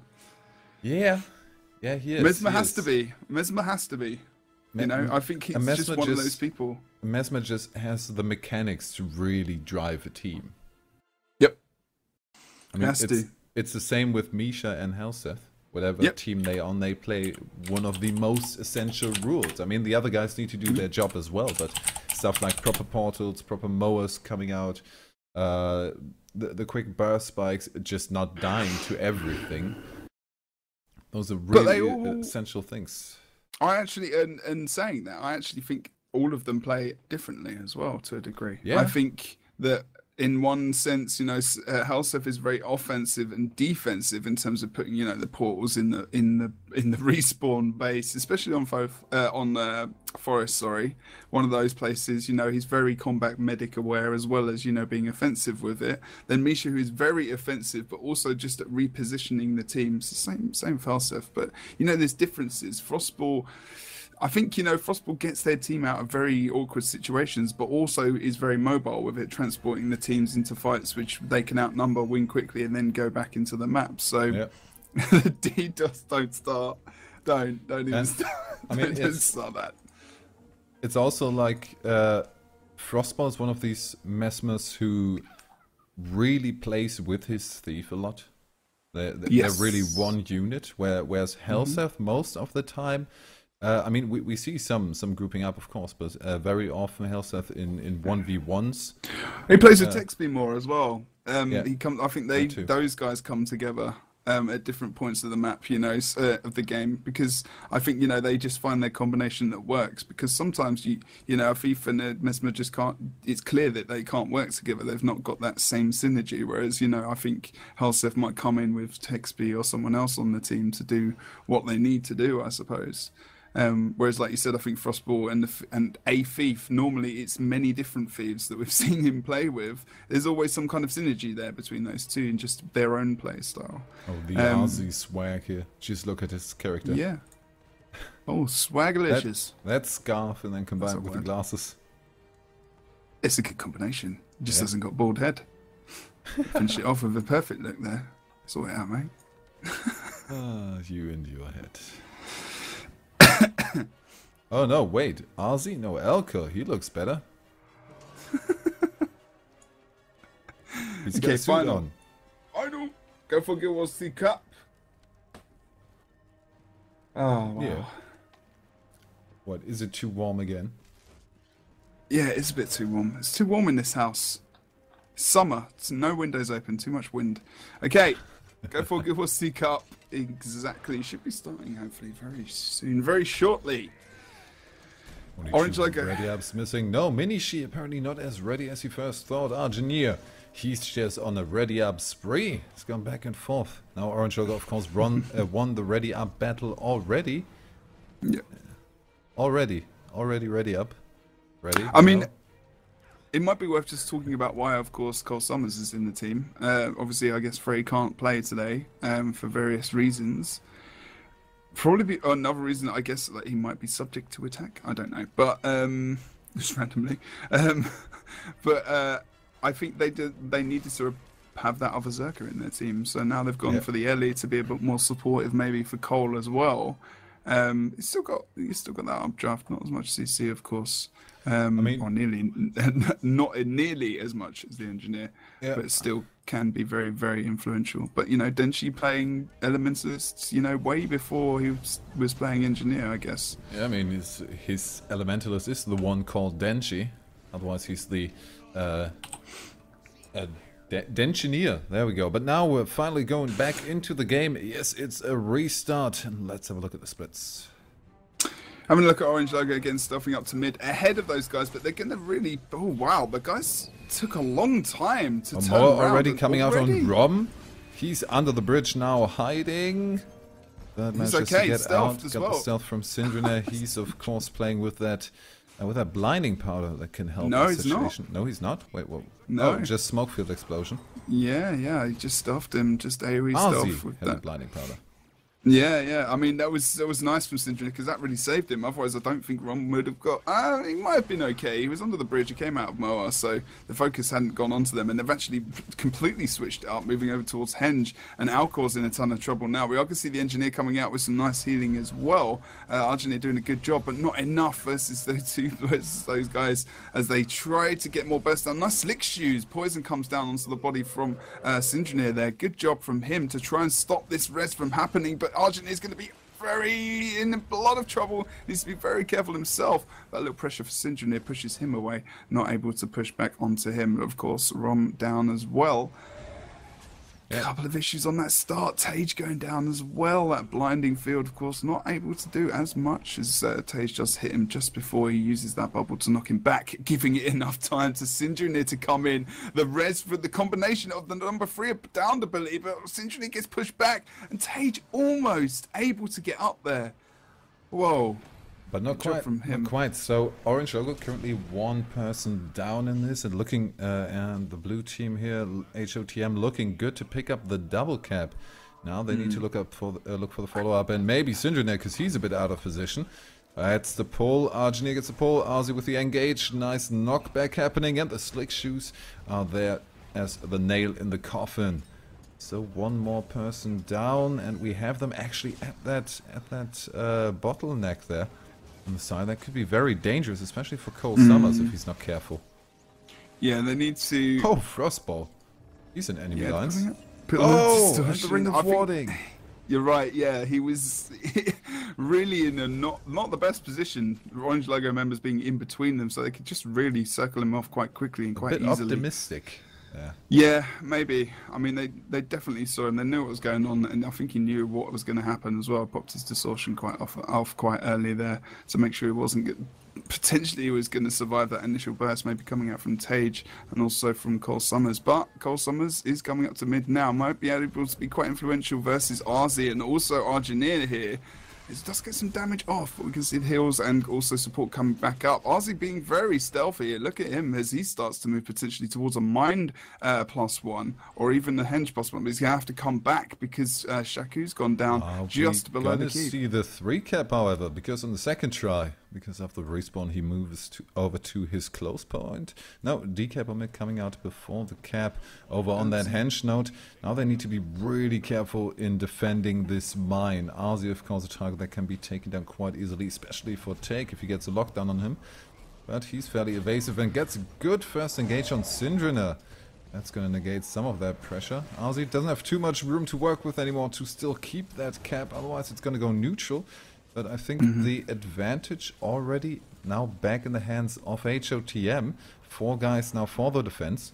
This should be safe, but oh no, Frostball. Frostball's moving over to that point already. I think they will be sacrificing the Henge node to switch it up with Keep, and then they are actually in a better position. Well, he doesn't need to. He can. Well, he needs to cap it now. He was going to move. He's moved over to back to Henge. Good job from him. Good job from him indeed. He's able to. Oh, that fight versus the Ranger. I think he's just going to pick. He's just going to pick to cap the mid, just lose far, but he's going to gain more points out of it because, you know, they got the cap first. They got the decap first as well. So he just went in there to interfere, to keep it contested for a moment so that they could get the point score out of it. But the thing is, Orange Logo have actually won that fight over on the mine. So Shaku being out is a bit of support as well. It's now Alcor actually getting a little bit of damage on him. He's going to advance ahead of his team to make sure he can regenerate a little bit here with that Signet, of course. And he's going to blast that stealth as well to make sure he can be okay on node. And he's going to be alright, but he's going to get the focus from Tage as well as Syndrome here. And Tage gets a little bit of stealth off from Syndrome as well. Good job from him, just in case he wants to re-engage and be a little bit surprising there. But Alcor coming back up to the point, doing a good job. Line of sighting, running around, trying to regenerate here. But the real focus here is Frostball. And if he's in a team fight, he's that influential that they want to take him out. Yeah, they try to, but he has a couple of cooldowns that make it really difficult. We saw some good dodges, actually a dodge into the ring of warding to be safe of 1 meditation, But afterwards just pulled the Blood Frenzy, even though he got immobilized, so that's not going to do anything then for him. But in terms of points, that's not looking good. At least they haven't lost anyone yet, so the push over to their home node is, I think, a pretty good idea. Well, it's quite good, yeah, because Frostball can disengage and he's stuck up there for a bit. So while he regenerates, he can move, he can push over to another point while his cooldowns come back as well. And then, you know, he can be refreshed, whereas oRNG Logo, to a degree, have used a lot of cooldowns. But the problem is, so the blue team, as they started to move over here, we've seen the successful Res of Alcor there, as oRNG Logo are getting pressured, moving towards this point. But they have got the 2-cap back in their favour, and blue team have been pushed back all the way to their spawn now. Yeah, they would have had to get a pickup on the kill already, because now we see oRNG Logo in their element. They're pushing 5 people over to that far node. Tage going down, however, if they get that kill, that's going to be a very influential one, because he's going to take some time. No, they're going for the rest. They go for the battle standard. Minishi keeping him alive, but the pressure is there. Originally thought of to be on his downed body. Now it is again, just getting him down afterwards. Rom will be the follow-up kill, going down on the side. No one there to res him, and they need to retreat. That was a brilliant turnaround on that really aggressive move from oRNG Logo. Well, I mean, it was too much, Camille. They didn't have any Condi remove, especially after the fact that they got him up. Okay, they got the res, that's awesome, but they haven't got any kind of damage mitigation for when they come out of that point. You know, Minishi didn't have water treatment up, he was on cooldown. Rom didn't have any shouts up. I don't think he even had any Warhorn skills to convert those conditions. So even if they survived that, they were still going to be in the bad side of that fight. And they really should have just disengaged a lot earlier. So they've given up the midpoint now. Now the push can come out from HOTM to the mine node. Syndra now in a 1v1 versus Shaku. That might be winnable, but it's going to take a while. But the engage from Arzi on the side is going to bring down Syndra very quickly. And that's actually a good follow-up now. I think Syndra right now gave them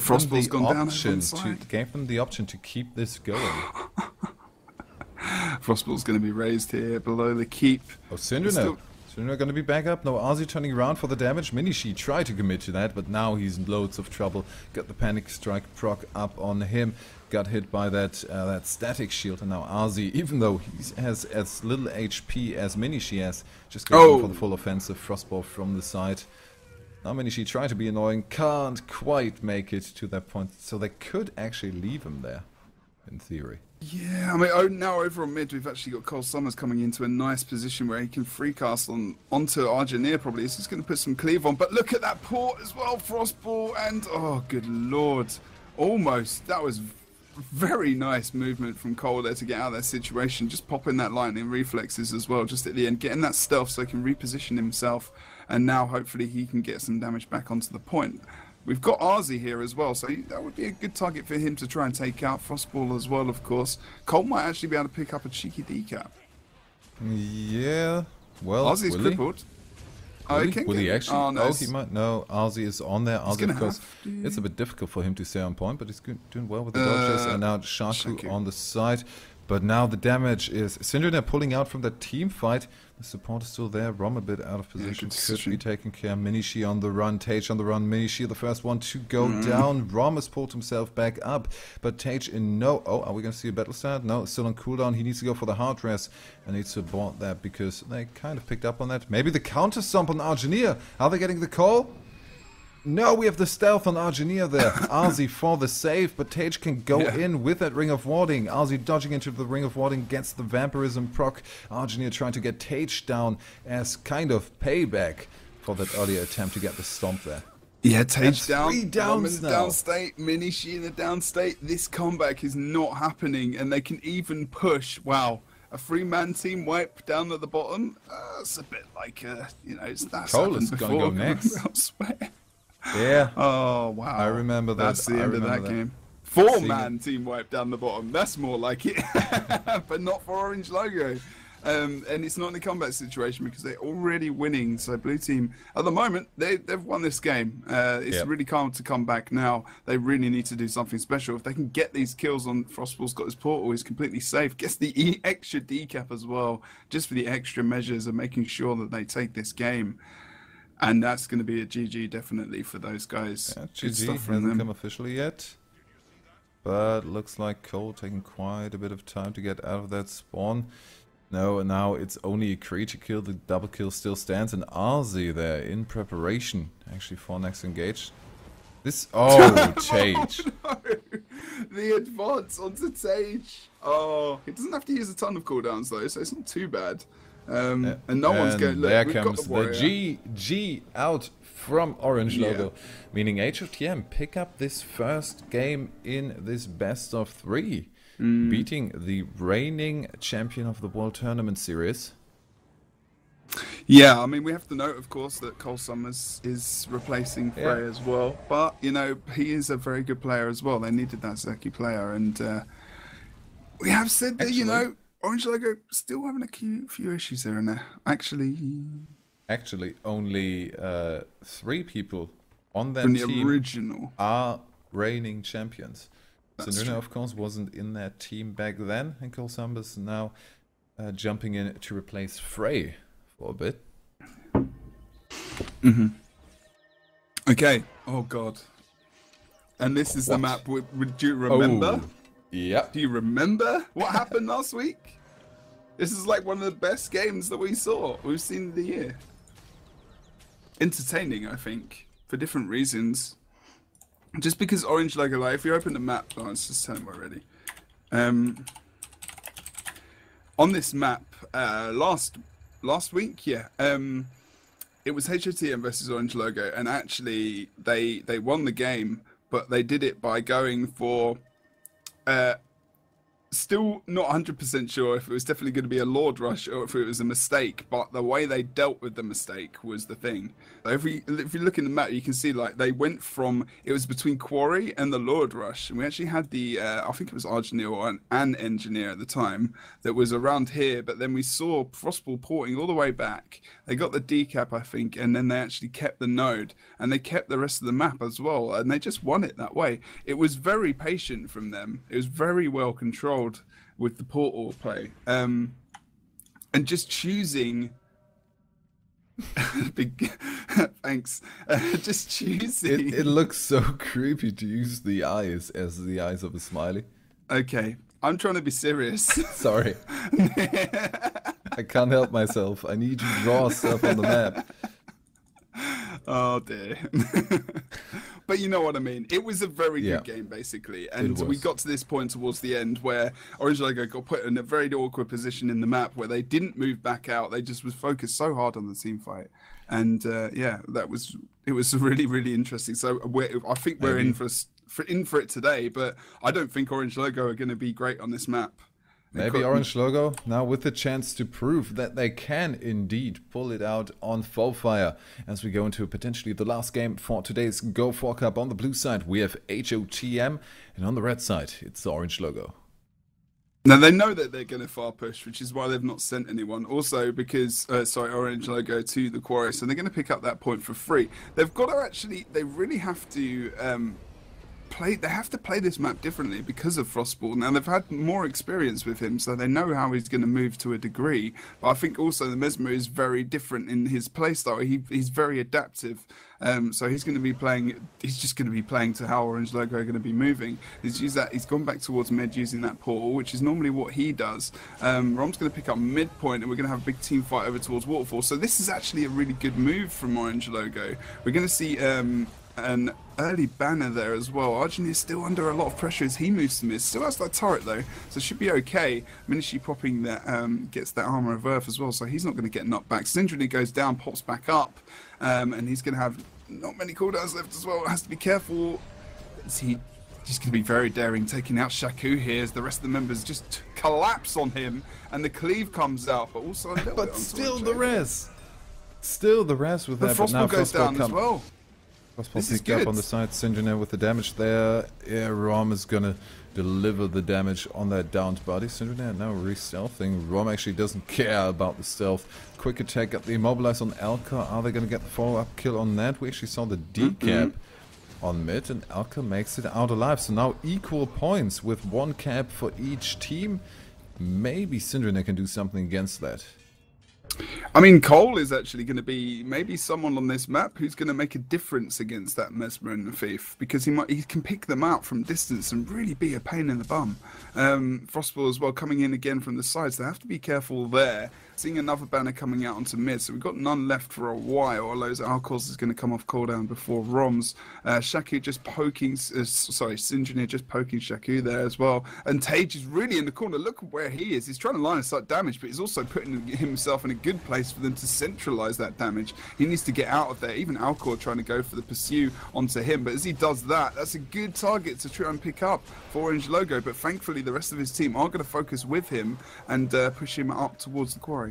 Yeah, we had some nice knockback chains there, but really, the entire team rallying around him, giving him that support, and apparently that support not really happening on the other side. Frostball down in the middle of nowhere on this nice bridge on the side, just damaging him down, not even bothering with the storm. Now our engineer moving on to the waterfall to get the decap there. And can they keep it neutral? No, Chaku, he's in big trouble. He needs to disengage from that midpoint, but is not going to do it. So now they need to see what they can do with one person out of the game. Frostball only respawning now, so they're basically 3 people on the map. Yeah, this isn't the best situation for them to be in, of course. They're really locking out Frostball at the moment. He can't be he can't be as useful as he would like to be, because they're actually pinning him out of this game completely to a degree. If we go over towards Quarry now, he's been taken out twice on the downstate at the very least. But now coming over to Quarry, we might see a bit of a nice move. But as the rest of the team, they need to get that res and move through that portal if they can. Yeah, no, that's going to be a bit too late. No. They're getting out of there. Originally, the portal, I think, was thought of to be used with that Vapor Form, with that Vampirism rune proc, but that's always a difficult thing to coordinate. 3 people, however, now the Moa on Denshi. They're going to get the quick kill. Also, the Moa has some evasive abilities, but that's apparently not enough. Frostball already porting back to not be cleaved down in the AoE. And an easy rest there with the Vapor Form coming out from Minishi, just falling back into his own lines, to the ally lines. And now they're basically pushing them again. This is good play from oRNG Logo. They are not letting them get away, and they're not letting them have one man on this map at all. Aljin is trying to hide in the corner. It's not going to work, mate. The line of sight was good and trying to... I'm a tree. They won't see me here, it's fine. I'm a tree. Romler's also just trying to cleave up on Aljin to make sure that he's not going to get rezzed here. Shaku popping the Armor of Earth as well, although it's probably the cooldown from his abilities. I know it was his actual pop on his utilities. He's going to get knocked away from the rest of his team. Does of course have the Vapor Form to come back onto node to contest that for a while, but oRNG Logo are dominating this game. You wouldn't really think as well that they weren't that strong on this map as much in the last couple of days, because they're playing it a lot better than they did even in the other matchup that we saw them today in before they hit Kylo. So I really think they're dealing with it like there's gonna be a nice regroup. At least 4 people. We see the preparational portal again for them to fall back if they get a quick kill, or maybe if they don't really succeed in their first push, because you have to keep in mind there's still 1 person down. Although Minishi needs to stay on the side and keep an eye on the side node. Rom is trying to negate that decap. Do they really want to keep the triple cap there? At least the first advance is taken care of nicely. Arzi already in a difficult situation. They're doing fine. I mean, now they've actually seen that portal coming out. Frostball's going to move back towards mid just to make sure no more damage comes onto him. He's actually going to move back through that portal, stealthed as well, to try and get some damage on Cole Summer. So good movement from him to get that damage, but no one is backing him up. And the call has been said, Frostball is on my ass. You need to try and get some damage on him. Cole does go down, but he's not going to get the confirmed down here because he got the assistance by Tage. So that's good support from oRNG Logo, and then negating him again. He's not able to be... He gets the kill, but they can't finish it off because the support comes out from the members. Nice defensive refuge here, saving Frostball. Arzi now grouping up with him, and that might be a quick kill coming up for Tage. He's currently recapping that, but Rom also on the side, and Alkos actually luring him into the point. They don't want to really prepare for that quick single person kill. Now we got Syndra there as well. Now the entire team is pushing in. Cole also coming from the distance with his bird. Hey yo, Tex Bird here is his name, by the way. What? It is! I'm just reading. That's true. That's true. You are just reading. You're very good at that. Thanks. Let's go over to Mint. Minishi's trying to be pressured here by the blue team. I mean, the thing is, you can kind of almost predict what's going to happen. He might go down, but then he'll probably get rested up completely fine because the orange logo have been doing a good job with this. Oh, there you go. standard. We got the banner. Why not? I mean, then they'll push it into their favor. They'll focus Frostball, which is exactly what I was about to say. He goes down, but he does get rezzed here very well, and it should be okay to regroup here with the rest of his team. But the thing is, orange logo, because they pushed them up in that situation, can now go for the full push on Waterfall and get the decap as well. Decap already. Syndrome knows where he needs to be, and after the decap actually completely turning it around. Arca going down already. That won't be a okay portal put down, but that won't be a rest. Tage is good on the damage, or maybe Arzi with the interrupt on that damage. Has stability up, so therefore can dodge out of that ring of water. I think Frostball has been very aggressive there, and a last ditch hope, I think, to pull orange logo away from the push onto Waterfall, which to a degree may have worked. And we have the the GGs coming out from HOTM. So after a really brilliant game on the first map, not really getting to grasp with it on the second, and orange logo with a strong showing on their apparently weak map, which I now might have to take back because this was really well done. I mean, yesterday we were talking about this, and I don't know if it's a weak map, but I think if orange logo, there's performance issues on this map for sure, and if they don't negate someone like Frostball, they can really get wrecked in a way.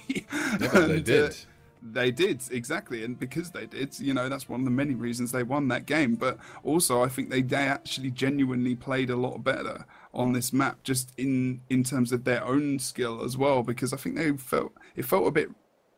It didn't really feel like we're watching orange logo when we saw them last playing on this map as well. Did we see She playing Ellie today earlier on Fofire? For some reason I can't remember. What earlier? No, he's playing earlier today. Yeah. Yeah, he did. He switched on a second map. Okay. When Cole Summers went a bit more aggressive, as he has done now as well.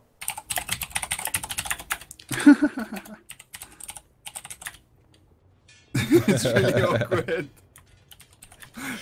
People just standing around trying to not look into each other's eyes, like, "Hey, how was your day?" Yeah, because that's definitely what they were gonna do. Oh god, it's been a crazy week of casting. Yeah. I think you've got to forgive us this week, because Stronghold Weekly Cup, World Tournament Series, and then today. It's been a good week of PvP, that's for sure. Yes, it has. Not a good week for life, but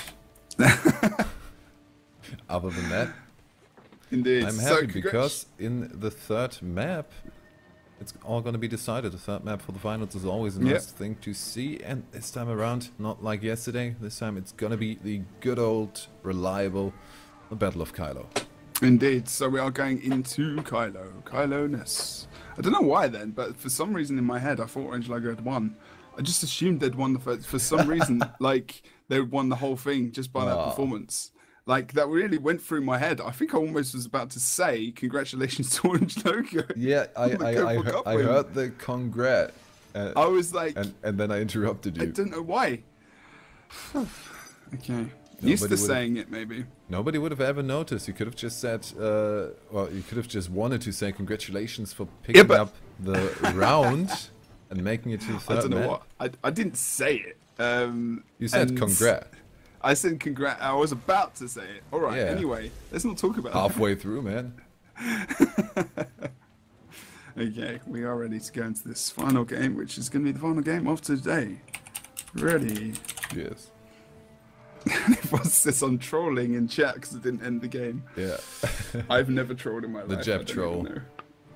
No, not at all. Never. Oh, Jebro is a nice guy. It sounded so convincing. Wow.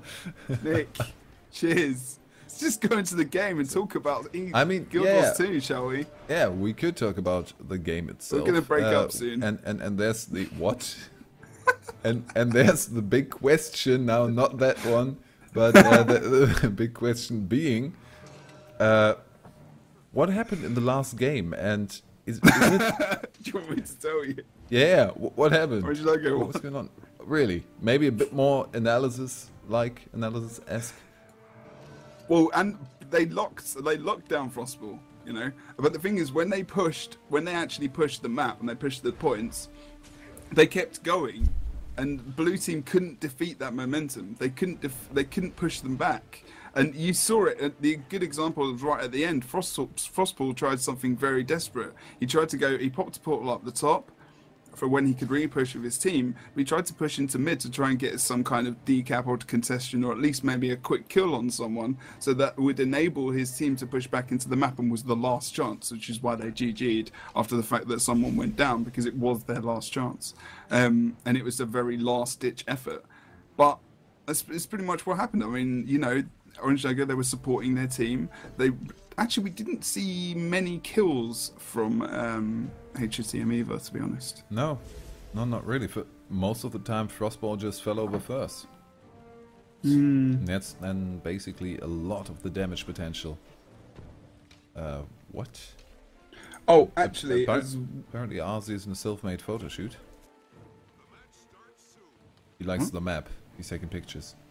Selfies. Oh god, it was 2 selfies. Let's not start with that. He's never been here before? That would be interesting. Oh. But now, we're ready to go into the final game for today. It's the third map, Battle of Kylo. On the blue side, we have HOTM. And on the red side, it's Orange Logo. Whoever takes this, takes the money. Indeed. So, midpoint at the moment, we've got a bit of stealth action coming out from Orange Logo and from the blue team as well. As we go over to their perspective, RZ going over towards the mid at the moment. Treb shots being used by Cole as well, actually, over the moment to try and open up mid, which is really beneficial for himself and also for the opposite team. As you can see, RZ is actually using full advantage of that opening currently. He's going to be thinking about potentially +1ing over on the mansion now with Shaku, and an early down comes out onto Alcor and Argineer here. Yeah. They were just taking care of them. We actually saw someone on the trebuchet at first. That didn't work out in their favor. 2 quick downs first and respawn already, and that might make the advance towards the mansion a bit more difficult. They should probably pull back to their own home node and try and get that under control again. There's a suspicion of Argineer being DC'd, but he's okay. He's back into the game. So we will go back over onto the mansion. I think, you know, I didn't see him DC, I'm not sure, it wasn't very suspect. But anyway, mention fight at the moment. Orange Logo have 1 point on the map. They might get the decap though if we see this pain train coming in over on the mid. Yes, we are going to see that decap coming in. There was no one for them to take out there anyway. And they will push back now towards the midpoint. Alcor is in a lot of trouble as well. Cole Summers can really freak us at the top there on those guys as they try to get up top, especially if they knock one down, which is kind of, Algineer's having a couple of problems getting up top now as well, and he's going to move back down and try and advance from the stairwell up to the top. But we've seen a 2 cap coming out now. That's for, kind of the thing. There's so many places to line of sight, to move out of the way of a shooting Power Ranger, but if you want to go somewhere, you can't take advantage of them. You're basically stuck there if you hide. So even though you have lots of nooks and crannies, you can't take advantage of them, and the Power Ranger still has free reign over this. Yeah, we've seen the down coming out onto Frostball. He does get res though. They're actually fighting with Syndra at the top of that actually at the moment, and also Cole Summers. Cole Summers being on the top of the clock tower as well is going to be horrible. He can really do a nice bit of damage from the top, actually just on the rocks, just next to where the wood comes up to the roof, I guess, and Frostball again being hard pressured by these guys. And as that starts to happen, Argineer actually goes down. I do believe he's trying to come in for the defense. Frostball dropping a portal over on the clock tower as well. Winmo is in control of blue team at the moment. HOTM pushing towards the mansion fight as well. 1v1 Rom and Shaku. Really believe we're going to look for some kind of push towards these guys to try and get this finished off though, I do believe. Syndra just now kind of running into a pain train he didn't quite expect.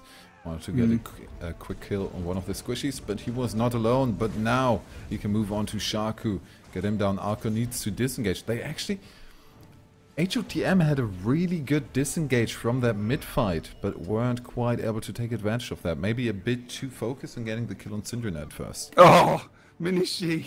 Come for the res on Shaku with the portal as well, and Minishi just updrafts. They're probably going to get the res here, but to be fair, that was a good movement from him. Oh no, we saw the actual backup there of Syndranet, which really helped out, and also Rom on the side. Good triple job. cap for a second.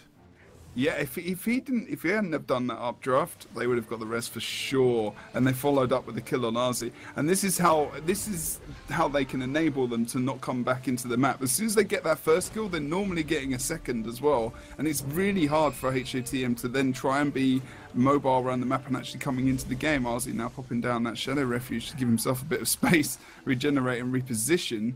Potentially thinking about, there we go, Frostball and himself moving over towards the windmill now. But he's going to split off because there is no one to go up against. No point in two members moving over to that node. Now Arzi moving in towards mid. Tage probably going to try and... he needs to be so careful using that Ranger steal as well. A bit aggressive, maybe. But the outer points look in their favor. And actually a 3-man advance towards Tage, which is a pretty good target. We saw the decap from Frostball coming out. 2 people there to try and beat him. And now Frostball and Arzi will regroup and probably have really good chances in getting a quick kill on Tage. I mean, now he's running already. He's got renewed focus down. He's got no shouts, no meditations at all either. He's got no defense, even using his block there. So he's going to lose the contestation, of course. But he gets supported by Minishi there, and Tage will just bail out until he gets some more cooldowns up that he can re-engage. But now he can free cast from the side, even just with the scepter, which actually does some nice damage from range as well. He's got his heal back up. He's got another virtue up as well. We'll probably start moving in now. There you go. Just to get some extra damage on Shaku. Trying to get that knockback, but we're going to see the dodge from him. And now Tage probably going to move over towards Mansion to just upgrade that fight. Frostball in the downstate again. They're really on him. Syndranet timed that gap closer well. Immediately after he went through the first portal. And it was still in range, one of those close range portals. Yeah. Honestly, it kind of feels like HOTM is really committing to getting the kills in the big team fights, and if collapses onto the midpoint with 5 people, then loses control of their outer point cap, but then doesn't just tunnel vision through, which might be a good thing in theory, but they should then just go for the team wipe and commit to it. No, then halfway through they decide, no, wait, caps are important, move to the side and don't really accomplish any of the 2 tasks. Yeah, they've really got an uphill struggle here. They've not even hit 100 points. Orange Logo currently at 260 points, which they're about to hit now. Pushing away Frostball from the mansion as well. He's going to start advancing towards mid, maybe initiate a fight here because Orange Logo with that 2 cap's kind of strong for them at the moment. Minishi actually coming down. Pardon me. Not sure why. I thought I was about to cough. Apologise for that. Trebuchet coming in. But only 1 shot. Cole Summers already moving on to that mid-fight. We've got the decap going on, but again, aggression on the side notes. Orange Logo is not letting them get away anywhere. No. We got the kill there. It's going to be the decap, so no point in come again for HOTM. And they're really struggling to find any good point. They got 1 cap, but they lost the others. They can't be aggressive at all on this map at the moment. They're on the back foot. They're always pulling back. They're always retreating, or they're losing the fights completely and then retreating. And at the moment, you know, they're put into mid in a position which is not going to be great for them. I don't think. A nice updraft and combination. Good, actually. This looks pretty good because we've got them grouped up. We've got the pain train on the side. Arzi could actually go for an easy decap over on the mansion. And he's doing so. Arjun is already over on the mansion, but... windmill, I mean. Okay, on the windmill, sorry. Okay, that's good, but... They pulled Orange Logo... members mid, which is what's happening, it's the thing, they've spread themselves too thin. They were winning over on the mid, and now they're going to start to lose elsewhere. That's the problem, you know? I think this is still such a good situation for them that losing 1%, long as the follow-up kill on Elko doesn't come, but it will. It's not good. And that's really no. Elko's still alive. Can he make it? Stealthed Lord, up. really? Now we need Arzi on the point. He needs to have a couple of shouts back up and ready. He's on the roof now. The roof is almost on fire because he almost hits that with his burning arrow, but now he can just range onto Tage and line of sight as soon as Tage tries to turn around. Can't put up there. God. They will get the kill on Tage, and this was a brilliant turnaround. Well, oRNG Logo let them have that. That was a big mistake from those guys. They should have got that. If they'd got that kill on Alcor, they definitely would have had that. They made a bit of an error there on that push, because I do not think that they should have let HOTM get away with that. And now they're realizing and they're punishing them for it. Arzi very low. Also Frostball being kind of pressured here as well. Not many cooldowns left, but he's out of position from the Thief, so he should be okay here for a while. But Cole Summers again in some trouble himself. Argineer and Arzi are going to maybe put him in a position where he's going to go down here. No one is in a position to help him out. He's got Entangle. It's not really going to help him too much if he's CC'd himself. Vamp Runes comes out. No one's going to be able to support him. Blue team might be able to pick up a 2-cap if they can get this kill on onto Cole Summers. But Alcor going to go down here as well. Got the first Did they get a kill on him? First stomp attempt. Oh, no, Cole is back up and alive. Tage now going down afterwards. We see the rally from... Oh, he vengeance actually. He wouldn't have needed to. No one was around on the side of the clock tower anymore. So a bit of a waste of a vengeance, and that might be the rally on Rom if he's not careful. No, thankfully for them. This is very messy mid from both teams actually to a degree. Communications out, but Cole Summers in a position where he should be able to get res if no one's got a target on him. That's a very horrible place for them to try and find him. He's going to go for the third ability. Yes, he does. He's going to be able to get respawned here if no one comes up and actually figures out that he's getting res, although he's very low HP. And maybe not going to happen. Frostball so good in this 1v1 against Syndrina, but Minishi comes in from the side and tries to get the rescue, and he will. Is he going to think of another engage? Still has that mower up. Might try and get the mower on Minishi for a quick kill in combination with Elko. Gets the first knockback, tries to get the decap. Now we have Rom coming in from the side, and that just made that a lot harder. They're moving to mid. Defense? No, complete offense. Okay, Frostball's just going through to mitigate some damage there. To show them the way through here. Back up a bit more. Now this Minishi. Getting a kill. That's a good job. That's patience as well for using that portal, and also getting it back off cooldown as fast as possible. Of course, Rom going to be the next target to go down. Problem is are they going to get the decap over on the windmill? Tage is just going to hold that node. They can turtle on that if they get members back as well. And that 1v1 is not good for the Thief, but he gets some nice damage on Tage. And Tage actually hasn't got many he's not got any cooldowns left to do anything. There. Really nicely done. But Syndrina coming in from side, he cannot. Now he has to concentrate on getting the damage. They're getting the dodges, and he won't get the stomp. We have the healing downstate ability, gets the first pot, but the Frostball is still quite away, and Minishi will now pick up the cap, which will probably lead to the win. They have the double cap, but they still need to contest the third one. Someone needs to get on point. Elko! Oh, it's a hero! Oh my god! But how the hell will they be able to sustain this? They need to get the follow-up kills so quickly, otherwise... With the respawns. Oh no, we were on this earlier today, and when Cole Summers came into the point, we said, this is... they need to, though, because they have no choice. Because if they let them have the node and get pushed back into the map, they will 100% lose this game. And if anyone starts to move out across... This is almost a similar situation to Fofire that we saw last week, where, oRNG Logo didn't push out to the rest of the map because they didn't. We have two people splitting up from the fight and only one person reacting. Actually, Trebuchet, we had Arzi just thinking they would pile on that 1 point because they only need one, but they didn't. And that was perfect. And look at Syndrina's decision. He goes towards Mansion to try and actually +1 that fight, but also the other person who made the good decision was Argineer to +1 it as well. So the map's contested, but look at the point score and look at the time on the map. They've only got 2 minutes and 30 seconds to get 120 points, which is doable. No, it's definitely doable. But It is. I don't know if they're going to get It's it. going to be very tricky. No side objectives to get a quick bit of points. But they're winning the fights. They're winning these fights at the moment. Yeah, but if Rom gets that mid cap, somebody needs to get on that very quickly, or they need to get such a quick kill. And Minishi coming in from the side. Frostball There just you go. a second too late. The points are already ticking again. And now they need to get a really quick kill. We see the portal out. Are they going to gather them together? Maybe now a trebuchet would be a good idea to get a good knockback. And that Because they decap. have to. Yeah, They have you're to. right.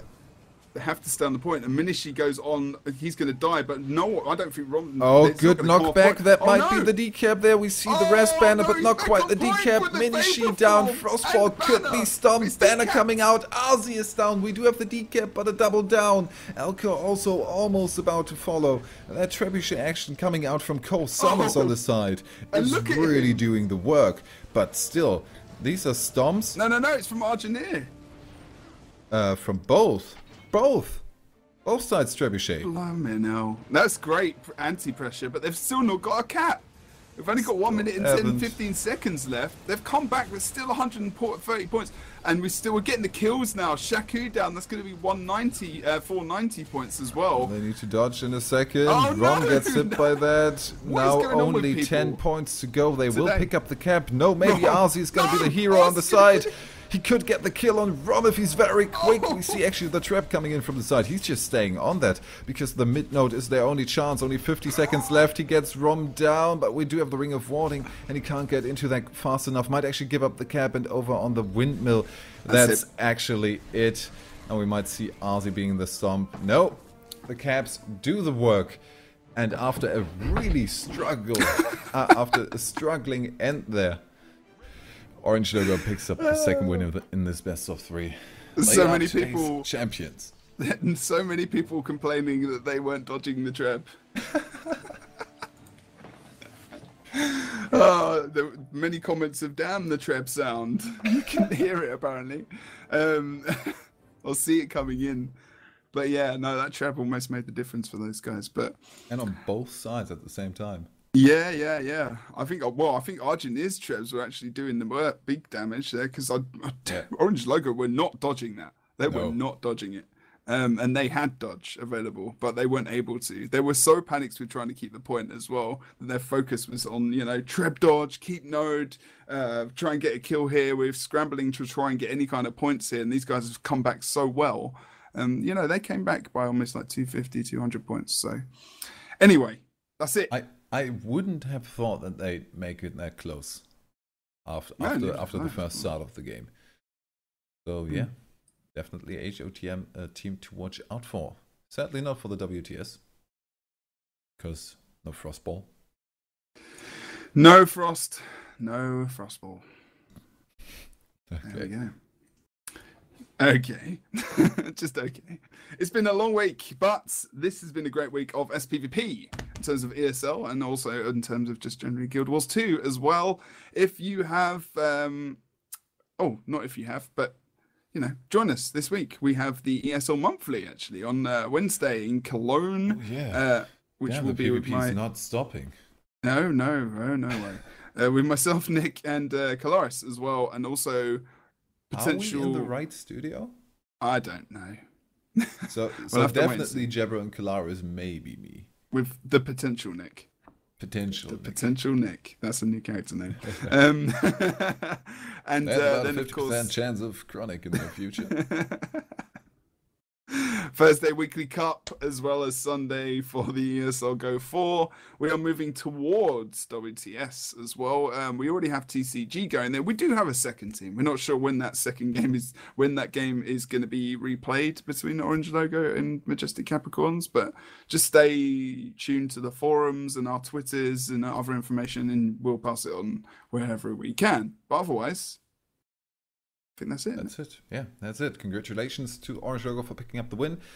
Congratulations also to HOTM for taking second place and still getting a little bit of that sweet PvP cash. Thank you to all the viewers for tuning in, but that's it for now. This was the 32nd Go4GW2 Cup. Always need to think about that for a second. My name has been Chronic Gamer. That was Jebro, and we say see you next time.